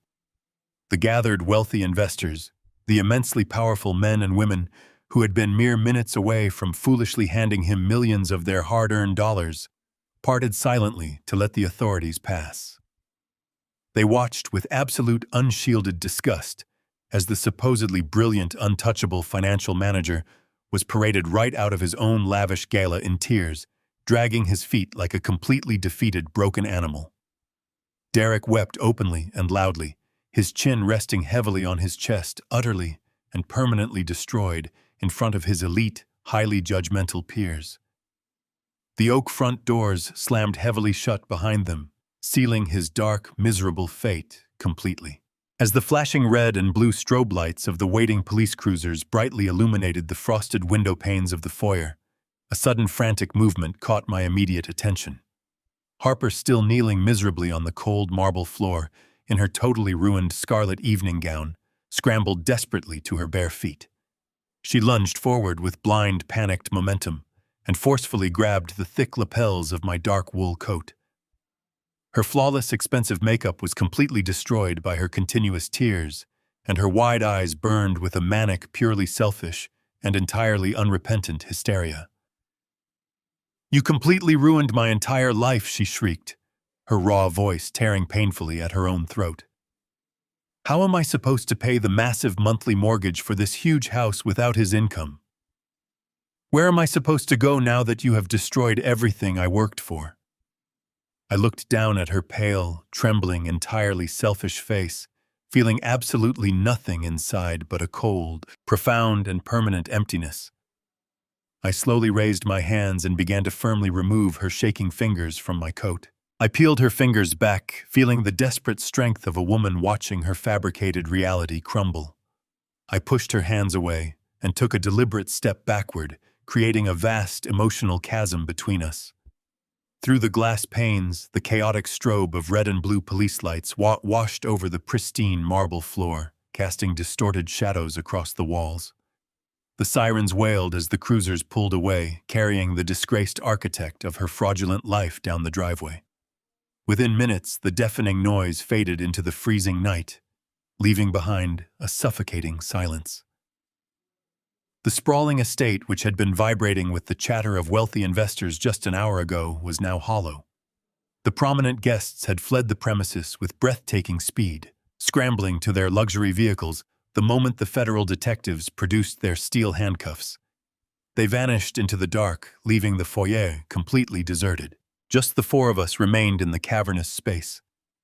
Myself, Jonathan Pierce, standing with intimidating readiness, my sobbing daughter kneeling on the floor, and my fragile wife. I turned my back on Harper's wails and walked toward the utility alcove. Evelyn was beginning to stir. The dangerous dosage of chemical tranquilizers Derek had administered was starting to lose its paralyzing grip on her delicate system. She shifted uncomfortably on the hard floor, the ratty blanket slipping from her trembling shoulders. I knelt beside her, the sharp crease of my tailored trousers pressing into the cold tile, and wrapped my arms around her small frame. I pulled her close to my chest, shielding her from the biting draft leaking through the service doors. Her eyes fluttered open, blinking in confusion when against the harsh glare of the crystal chandelier. She looked up at me, her expression completely disoriented, unaware of the destruction that had just occurred mere feet from where she rested. I murmured very softly to her, promising her the nightmare was entirely over, that she was safe, and that no one would ever subject her to such cruelty again. I helped her to her feet, supporting her weight as she leaned against my side. I guided Evelyn toward a plush velvet bench near the sweeping mahogany staircase, ensuring she was seated comfortably before turning my attention back to the center of the room. Harper was still sobbing hysterically, her face buried in her hands, her scarlet designer gown ruined by the spilled champagne and shattered glass littering the floor. She rocked back and forth, consumed by her own sudden misfortune, utterly blind to the profound suffering her mother had just endured. She raised her tear-streaked face, glaring at me with a toxic mixture of absolute desperation and venomous entitlement. She demanded to know how I could subject my own flesh and blood to such a humiliating public spectacle. She wailed that her social standing was completely annihilated, that her wealthy friends would never speak to her again, and that she was now burdened with maintaining a $4 million estate without a husband to provide the income. I did not offer a single word of sympathy or attempt to console her fractured ego. I simply looked at Jonathan. My corporate litigator understood the silent command immediately. He stepped forward, his leather shoes crunching over the broken crystal. He reached into his solid black briefcase and withdrew a single legal document printed on crisp official cardstock. He walked directly up to Harper, looking down at her weeping form with the detached professionalism of a judge delivering a sentence. He extended his arm and firmly pressed the thick stack of papers against her trembling hands. Harper looked down at the document, her swollen eyes scanning the bold, intimidating legal typography stamped across the top page. It was a formal, rigorously drafted notice of immediate foreclosure. She blinked rapidly, her breath hitching in her throat, as her panic temporarily overrode her sobbing. She looked up at Jonathan, her voice shaking violently, as she demanded to know what this paper was supposed to represent. I stepped forward, reclaiming the authority of the room. I looked down at the daughter I had raised, a woman who had chosen greed over basic human decency, and I systematically dismantled the very last pillar of her magnificent delusion. I explained to her in a voice entirely devoid of warmth that the sprawling Connecticut mansion she so proudly paraded across her social media accounts was never truly hers to begin with. I reminded her of the specific ironclad family mortgage agreement Jonathan had drafted 3 years ago, a legally binding contract that explicitly forbade Derek from ever leveraging the physical property to secure risky outside capital. I watched the dawning horror spread across her pale features as I detailed Derek's catastrophic failure. I told her exactly how her beloved husband, drowning in insurmountable debt to violent shadow lenders, had secretly taken out a fraudulent $2 million secondary mortgage against the estate, completely violating the primary covenant of our original agreement. Because of his egregious, thoroughly documented breach of contract, I stated my words falling like heavy stones in the silent foyer. The family mortgage was plunged into permanent, unrecoverable default. I legally hold 100% immediate uncontested foreclosure rights over this entire estate, the manicured grounds, and everything securely locked inside it. Harper stared at me, her jaw trembling so violently her teeth clicked. Her mind frantically attempted to reject the crushing reality of her absolute ruin. She clutched the legal document to her chest, insisting she still had marital rights, that she could find a powerful attorney to fight the foreclosure in the county courts, that she simply needed a little time to reorganize her finances and catch up on the missed payments. I shook my head slowly, feeling the icy resolve solidify completely within my chest. "You do not have a house to pay for, Harper?" I declared, my voice echoing with devastating finality. "You no longer own this property. It reverts entirely to me, effective immediately." The crushing weight of those words finally broke through her thick wall of entitlement.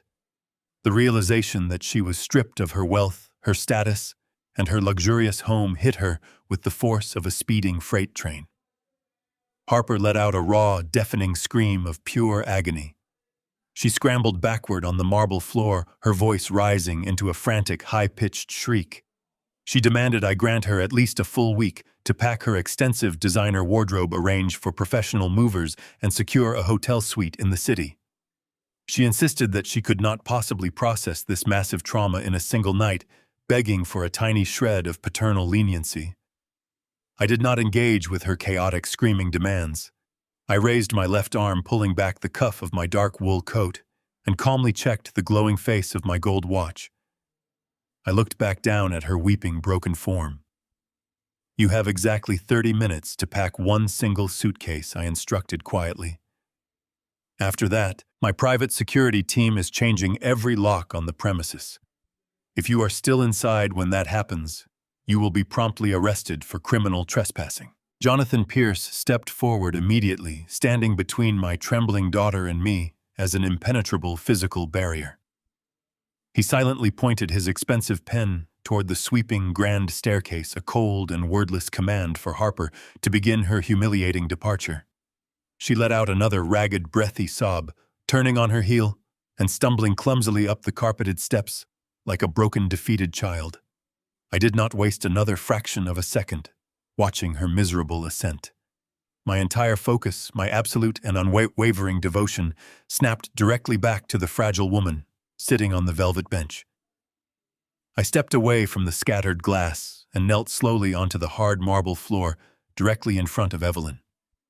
The freezing Connecticut drafts were still pouring through the open double doors, cutting harshly through the grand foyer. Evelyn shivered violently, her small hands clutching the filthy, threadbare moving blanket Derek had so callously thrown over her shoulders. I did not care about the dirt smearing her clothes or the grime clinging to her hospital gown. I reached up and unbuttoned my heavy cashmere winter coat. I slid the thick, expensive fabric off my shoulders and gently draped it around her shivering frame, pulling the wide lapels securely across her chest to lock in the warmth. I wrapped my arms around her, pulling her completely into my embrace, pressing my cheek against the top of her hair. I held her with the fierce, protective desperation of a man who had finally recovered his stolen heart from the absolute depths of hell. The heavy, dangerous cocktail of chemical sedatives that Derek had continuously pumped into her veins was finally beginning to lose its paralyzing grip. I could physically feel the miraculous change happening within her body. The rigid, unnatural tension in her muscles slowly began to melt away, replaced by the deep, exhausted shivering of a survivor coming back to life. Her breathing, which had been terribly shallow and erratic, gradually deepened into a steady, natural rhythm. Evelyn blinked rapidly, her beautiful eyes darting around the massive, empty foyer. The profound fog of pharmaceutical confusion was lifting, parting like dark storm clouds, giving way to the morning sun. The terrifying aphasia, the cruel inability to form words or process her surroundings that had kept her completely trapped in her own mind, was steadily fading into nothingness. She looked at the massive crystal chandelier, then at the shattered champagne glass on the floor, and finally down at the warm cashmere coat wrapped tightly around her shoulders. Her gaze traveled slowly upward, locking onto my face. The absolute clarity I saw returning to her eyes was the most magnificent, overwhelmingly beautiful sight I had ever witnessed. She was coming back to me. She was finally waking up from the terrible nightmare. "Richard," she whispered. Her voice was incredibly raspy, entirely stripped of its usual commanding strength, but it was remarkably clear. The delicate words were perfectly formed, completely free from the slurred, heavy confusion that had plagued her for agonizing weeks. She raised her trembling hands, pulling her slender fingers out from beneath the heavy coat, and gripped the front of my tailored shirt with startling, desperate strength. She buried her face against my chest, and a profound, agonizing dam broke violently inside her weary soul. Evelyn began to cry. It was not the quiet, confused weeping of a heavily medicated patient. It was the raw, guttural sobbing of an incredibly strong woman fully realizing the sheer magnitude of the horrors she had just survived. She clung to me as if I were the absolute only solid object in a rapidly collapsing universe.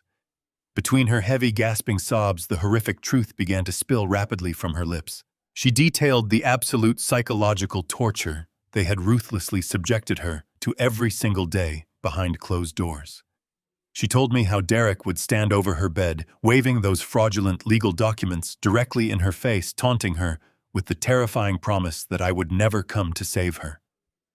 She wept as she described the forced, agonizing labor, explaining how Harper would purposely spill hot coffee on the kitchen floor or track freezing mud through the spotless hallways.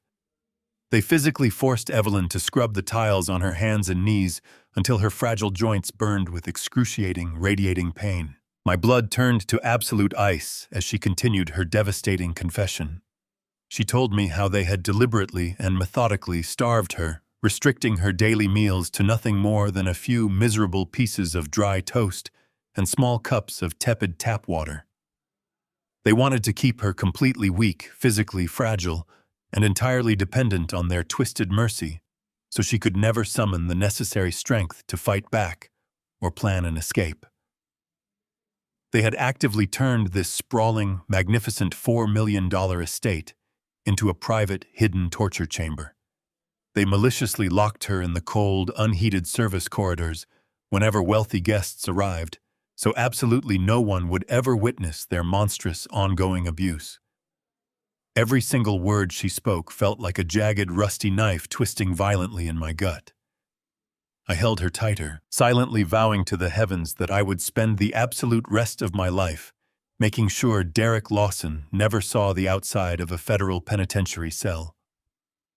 I gently stroked her hair, whispering continuous, soothing promises of absolute safety and unconditional love, letting her purge every last ounce of the poisonous terror they had maliciously infected her with. A slow, heavy creaking sound drifted down from the grand mahogany staircase, brutally breaking the intimate sanctuary of our shared grief. I looked up, keeping my right arm securely wrapped around Evelyn's trembling shoulders. Harper was slowly descending the carpeted steps. The fierce, entitled arrogance that had selfishly defined her entire miserable existence was completely gone, utterly vaporized by the crushing reality of her sudden, irreversible poverty. She looked incredibly pathetic, a broken empty shell of a woman who had finally lost her golden ticket. She carried a single bulging canvas duffel bag slung haphazardly over her left shoulder, having frantically stuffed it with whatever meager possessions she could quickly grab in her allotted 30 minutes. Her expensive scarlet gown was terribly stained and heavily wrinkled. Her makeup was a tragic smeared mask of thick black mascara and completely ruined foundation. She stopped slowly at the bottom of the stairs, her narrow shoulders slumped forward in absolute humiliating defeat. She looked across the grand foyer, her red, painfully swollen eyes locking instantly onto the two of us, sitting quietly on the velvet bench. Harper took a hesitant step forward, dropping the duffel bag onto the marble floor. It landed with a dull thud that echoed through the quiet space. She clasped her hands together, desperately begging for a mother's inherent mercy. Evelyn slowly pulled herself entirely away from my chest, gathering her returning strength. She stood tall beside me, radiating a quiet, magnificent, unyielding dignity. She looked at Harper with absolute clarity. She did not yell. She simply said, "You are no longer my child. Get out." Harper broke down completely and ran out the door into the freezing night. The heavy oak doors slammed shut with a thunderous, resounding finality, sealing my treacherous daughter out in the freezing Connecticut winter and firmly ending the darkest chapter of my entire existence. I stood perfectly still in the grand foyer of the reclaimed estate, the sudden absolute silence settling around us like a thick, heavy shroud. The flashing red and blue strobe lights of the departing police cruisers slowly faded from the frosted glass panes, leaving the opulent marble hallway bathed only in the warm, steady glow of the crystal chandelier. Evelyn leaned heavily against my chest, her breathing finally finding a calm, steady rhythm as the terrible chemical haze began to thoroughly lift from her brilliant, beautiful mind. Over the course of the next 12 weeks, the arduous healing process became our primary unwavering focus. We immediately moved back into the safety, warmth, and familiar comfort of our actual home, leaving the tainted, cursed corridors of that sprawling mansion far behind us. Evelyn underwent extensive physical therapy and intense trauma counseling, her profound, inherent resilience shining brightly through the lingering darkness Derek and Harper had so maliciously inflicted upon her. The terrifying nightmares slowly faded into distant memories, replaced by the comforting, undeniable reality of a husband who would absolutely never let her down again. 3 swift, brutally efficient months passed since that fateful Saturday night. The legal proceedings against Derek Lawson moved forward with a ruthless, unstoppable, and entirely terrifying velocity. Jonathan Pierce had meticulously assembled an impenetrable, highly structured fortress of fully audited evidence, leaving absolutely no room for prolonged negotiations, lenient plea deals, or legal maneuvering. The massive, deeply entrenched web of corporate wire fraud, egregious money laundering, and the sickening, calculated elder abuse perpetrated against my incapacitated wife was laid bare for the entire world to witness in a crowded, tension-filled federal courtroom. I sat quietly in the very front row of the spectator gallery, my hand resting gently and protectively over Evelyn's, watching the spectacular, highly publicized destruction of a man who genuinely believed he was entirely untouchable. The supposedly brilliant, charismatic private equity manager, once so arrogant, polished, and smooth, was visibly reduced to a trembling, hollow, and profoundly pathetic shell of a human being. The seasoned federal prosecution team methodically presented the maliciously forged medical documents, the intercepted highly illegal wire transfers, and the undeniable digital audio recordings of his horrific, monstrous cruelty. Derek's incredibly expensive, highly sought-after defense attorneys sat completely paralyzed at their table, utterly defenseless against the overwhelming tidal wave of concrete, undeniable proof. When the presiding federal judge finally struck his heavy wooden gavel, the sharp sound echoed through the silent room like a fatal gunshot. He stared down at Derek from the elevated bench with unmasked visceral revulsion, delivering a blistering, fiercely uncompromising condemnation of his profound moral bankruptcy. The final legal sentence was absolute crushing and entirely without mercy. Derek Lawson was condemned to 20 consecutive years in a maximum security federal penitentiary, completely stripped of any possible opportunity for early parole. He wept audibly, his shoulders shaking violently as the armed marshals hauled him away in heavy iron chains, his fraudulent, deceitful empire officially reduced to worthless ashes. While Derek traded his custom-tailored imported Italian tuxedos for a coarse, humiliating orange prison jumpsuit, Harper was forced to navigate a completely different, equally devastating kind of prison. Completely severed from her husband's illicit stolen wealth, and entirely cut off from the massive, unyielding financial safety net I had foolishly provided for her entire privileged life, her spectacular fall from grace was absolute and completely merciless. The magnificent $4 million Connecticut estate reverted entirely to my private family trust, and Harper was unceremoniously evicted with absolutely nothing more than the single canvas duffel bag she had frantically packed that freezing night. With zero usable professional skills, absolutely no remaining financial credit, and a highly toxic public reputation that completely alienated her former high society friends.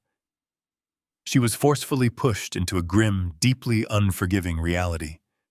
She was forced to relocate to a cheap, deeply run-down, and poorly maintained studio apartment located in a notoriously dangerous, heavily neglected district of the city. The stark, incredibly painful contrast between her former life of staggering, unchecked luxury and her new, utterly desolate existence was completely devastating. The intensely arrogant woman who once carelessly spent thousands of dollars on single afternoon spa treatments and imported beluga caviar was now utterly terrified of simply missing a basic monthly utility payment. Her pristine, highly coveted designer wardrobe was quickly and quietly pawned just to secure the mandatory security deposit on her dingy, foul-smelling apartment. To merely survive the harsh, demanding reality of her self-inflicted poverty, my treacherous daughter was forced to accept a grueling minimum wage position at a loud, chaotic local retail clothing store. She spent 8 agonizing, physically draining hours a day standing on her aching feet, endlessly folding cheap, synthetic garments and catering to the rude, highly impatient demands of incredibly difficult customers. Her flawless, perfectly manicured nails chipped and broke under the constant manual labor. Her radiant, carefully maintained skin grew pale, drawn, and deeply exhausted. The crushing, suffocating weight of genuine, relentless poverty slowly and methodically eroded her massive, deeply ingrained entitlement, replacing her fierce arrogance with a hollow, hollowed-out desperation. Unable to cope with the brutal, unforgiving harshness of her completely shattered existence, Harper finally broke. On a freezing rain-soaked Tuesday morning, she appeared unannounced in the immaculate, towering glass lobby of my international logistics headquarters. This was a magnificent, imposing corporate building she had once confidently strutted through with supreme, unchallenged arrogance, always expecting total, immediate deference from every single hard-working employee she encountered. Now she stood shivering miserably near the massive revolving glass doors, her cheap clothing damp from the freezing rain, looking incredibly small, intensely vulnerable and thoroughly defeated. She desperately approached the polished marble main security desk, weeping quietly, and wiping her runny nose as she begged the uniformed guards to grant her a brief 5-minute audience with me. She was absolutely not there to aggressively demand the immediate reinstatement of her previous luxurious, high society lifestyle. The crushing, deeply humiliating reality of the unforgiving retail floor had completely shattered her immense pride. She only wanted to desperately ask for a meager basic financial allowance, just a few $100 extra a month, to keep her apartment heat turned on, and secure a small amount of edible food in her barren, rusting refrigerator. She was begging for the absolute bare minimum required to simply exist within the cold borders of a deeply apathetic and uncaring city. My dedicated personal assistant immediately notified me of the pathetic, highly disruptive scene currently unfolding downstairs in the main lobby. I stood silently by the expansive floor-to-ceiling windows of my top-floor executive suite, looking out over the sprawling gray city skyline as the cold morning rain streaked heavily across the reinforced tinted glass. I did not feel a single fleeting ounce of paternal sympathy for the woman crying downstairs, but I quietly decided to grant her desperate request. I calmly authorized the highly trained security team to send her up the private keycard-operated elevator. Minutes later, the heavy, intricately carved mahogany doors of my private office slowly clicked open. Harper stepped hesitantly onto the plush, thick carpet, her narrow shoulders slumped deeply forward. She clutched a cheap, soaking wet, faded jacket tightly around her trembling, emaciated frame. She looked incredibly ragged, deeply exhausted, and completely stripped of her previous golden armor. She slowly crossed the expansive, deeply quiet room and sank heavily into the soft leather chair positioned directly across from my massive, polished oak desk. She kept her red, painfully swollen eyes focused completely downward on the floor, waiting in the heavy, incredibly tense silence, fully and foolishly expecting a father's eventual, inevitable forgiveness to miraculously save her from her suffering. I remained completely silent, allowing the heavy, oppressive quiet of the executive suite to stretch out indefinitely. The steady, rhythmic drumming of the freezing rain against the thick, reinforced glass served as the only sound in the vast room. Harper shifted uncomfortably in the deep leather chair, her gaze finally lifting from the plush carpet to meet my eyes. When she spoke, her voice was a fragile, trembling whisper, a pathetic imitation of the confident, commanding tone she had utilized for her entire adult life. She immediately launched into a desperately rehearsed, tearful monologue, begging me for a second chance. She aggressively positioned herself as a helpless, innocent victim of Derek's overwhelming, masterful manipulation. She claimed that he had entirely controlled her finances systematically, isolated her from her wealthy peers, and relentlessly forced her to comply with his dark, illegal schemes. She wept openly, large tears cutting fresh tracks through the grime on her pale cheeks, loudly insisting that she had simply been too terrified to fight back. She wove a pathetic narrative of supposed spousal abuse, desperately trying to convince me that her horrific actions were merely the panicked, survival-driven choices of a frightened, trapped wife. She reached her shaking hands across the polished expanse of my solid oak desk, her fingers reaching out to grasp mine in a futile gesture of familial solidarity, pleading with me to understand her fabricated pain. I did not move my hands from my lap. I looked at her extended, trembling fingers with absolute, unfiltered disgust, feeling the cold, familiar ice expand within my chest. I abruptly raised my right hand sharply, cutting off her pathetic, rehearsed weeping before she could utter another deceitful syllable. "Do not dare to insult my intelligence by blaming the coward sitting in a federal penitentiary for your own monstrous, inherent cruelty," I stated, my voice completely flat and devoid of any paternal warmth. Derek Lawson was undoubtedly a deeply corrupt, greedy criminal, but he did not force you to commit the sickening acts of psychological and physical torture you personally engineered against your own vulnerable mother. I stood up slowly from my leather chair, leaning my weight heavily onto my knuckles against the polished oak surface, bringing my face closer to hers. "You genuinely believe I only possessed the audio recordings from the Grand Corridor?" I continued, watching the blood completely drain from her already pale face. "Jonathan Pierce utilized my exceptional technological infrastructure to pull every single frame of high-definition security footage from that entire $4 million estate. I personally watched the sickening, undeniable digital video of you standing on the front portico in the freezing, bitter Connecticut winter. I watched you maliciously force my incapacitated, terrified wife to scrub the frozen concrete driveway on her bare, bruised hands and knees. Derek did not make you do that, Harper. Your own profound, staggering greed did. You happily and consciously traded your mother's health, dignity, and very life just to maintain your pathetic country club membership and fund your endless shallow shopping sprees. The absolute horrifying truth hit her like a physical blow. She physically recoiled, collapsing backward into the deep leather chair, as her fragile, fabricated defense was violently and permanently dismantled. Her mouth opened and closed repeatedly, completely unable to form a single cohesive word of justification against the crushing, heavily documented reality of her own sadistic actions. She fully realized in that terrifying moment that I had witnessed the absolute unvarnished depths of her evil.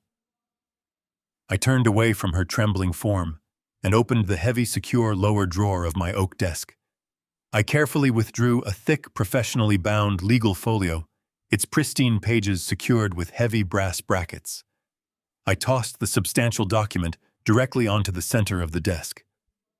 It landed with a sharp, heavy thud that made her jump in her seat.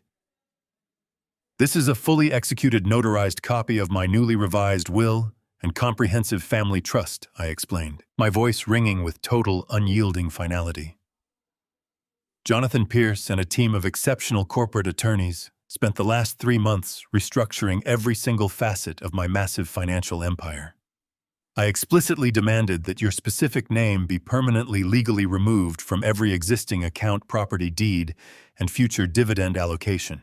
Harper stared blankly at the thick legal document, her swollen eyes tracing the formal typography with a look of absolute, uncomprehending shock. I leaned forward again, ensuring that my final verdict pierced directly through her thick, stubborn layers of lifelong entitlement. "I have legally and permanently disinherited you, Harper," I declared, watching the ultimate realization completely crush her remaining spirit. "When I finally pass away, you will not receive a single cent of the fortune I spent my entire life building. You will not receive a silent trust fund. You will not receive a modest monthly stipend. And you will not inherit a single piece of jewelry or sentimental property. You have been completely, thoroughly, and legally severed from this family's wealth and its legacy. The immense, sprawling empire you so greedily and desperately tried to steal, using your mother's suffering, is completely locked away from you forever. You will spend the rest of your miserable, pathetic life working those physically exhausting minimum wage retail shifts just to afford basic food and a dilapidated roof over your head. You will live the exact grueling reality you always believed was beneath you." She slowly reached out and touched the heavy brass brackets of the legal folio, her fingers trailing over the dense, unyielding pages that formally documented her absolute destruction. Her breathing became incredibly shallow, turning into rapid, suffocating gasps as the terrifying gravity soot of her bleak future fully materialized. There was no hidden loophole, no secret contingency plan, and no lingering shred of parental mercy left to exploit. She was entirely alone in a dark, unforgiving world she was unequipped to survive. The crushing weight of absolute, inescapable ruin finally settled permanently over her. Harper realized with terrifying clarity that her fake tears, her desperate apologies, and her practiced emotional manipulation would absolutely never work again. The massive golden bridge she had selfishly and callously burned was reduced to cold, unsalvageable ash. The father who had once blindly provided for her every single lavish whim was entirely dead, replaced by a cold, uncompromising stranger who viewed her with nothing but profound, endless contempt. She did not attempt to argue or scream. She simply sat there, staring into the dark abyss of her bleak, miserable future, her spirit completely and finally broken.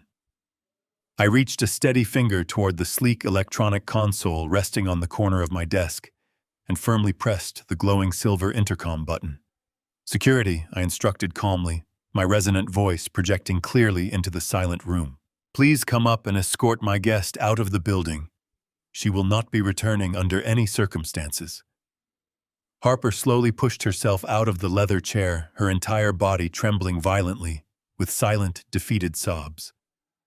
She turned without offering a single word, dragging her feet across the plush carpet, and walked out the heavy mahogany doors utterly defeated and completely permanently erased from my dynasty. 3 tranquil years have passed since the heavy mahogany doors of my executive suite clicked shut behind my former daughter, effectively sealing the darkest, most agonizing chapter of our lives.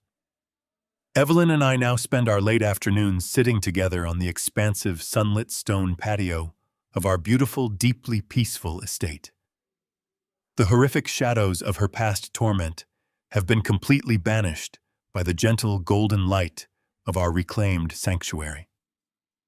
Her health is miraculously and fully restored.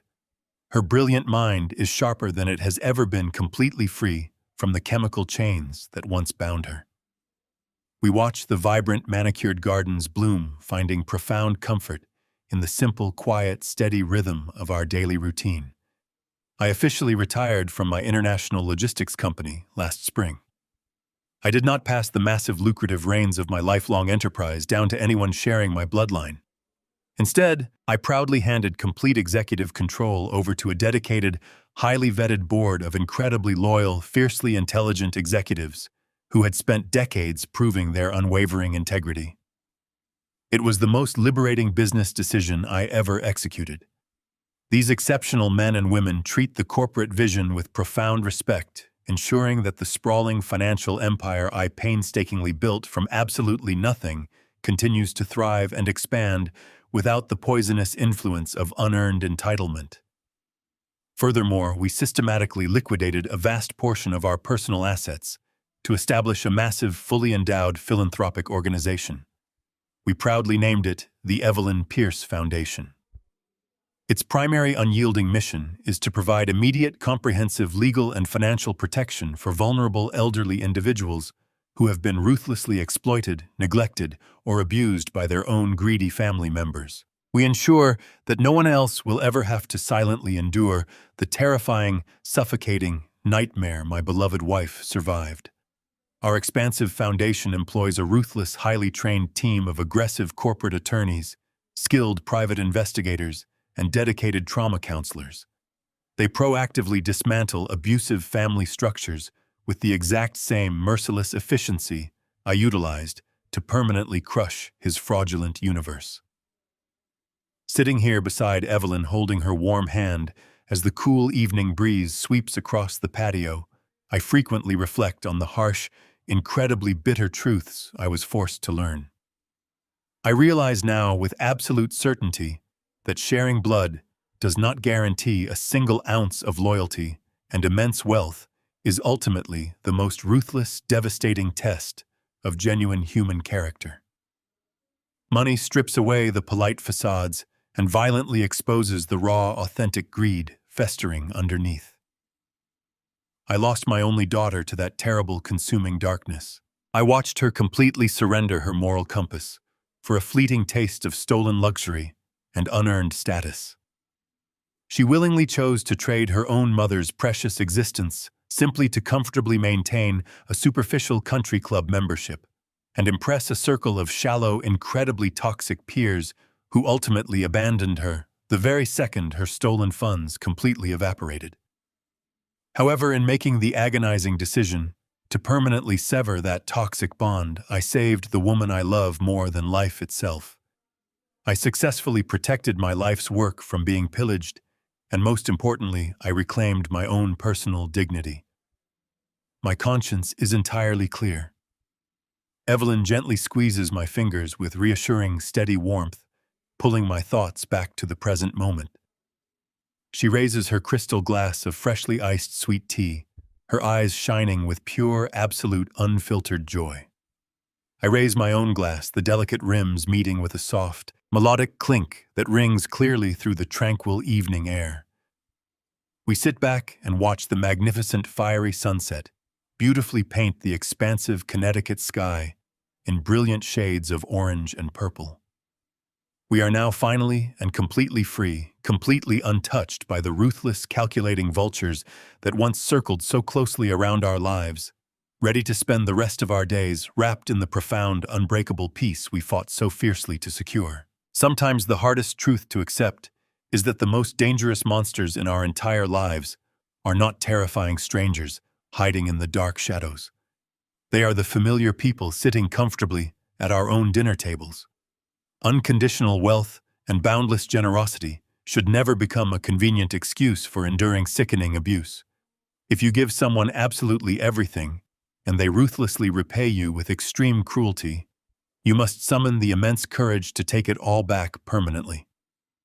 Loyalty is always rightfully earned through consistent respect, never automatically mandated by shared blood. You unconditionally deserve to be treated with honor. Have you ever had to cut a toxic family member out of your life to protect your peace? Share your story in the comments below. Your experience might give someone else the courage they need. Do not forget to like, subscribe, and hit the bell for more stories of justice.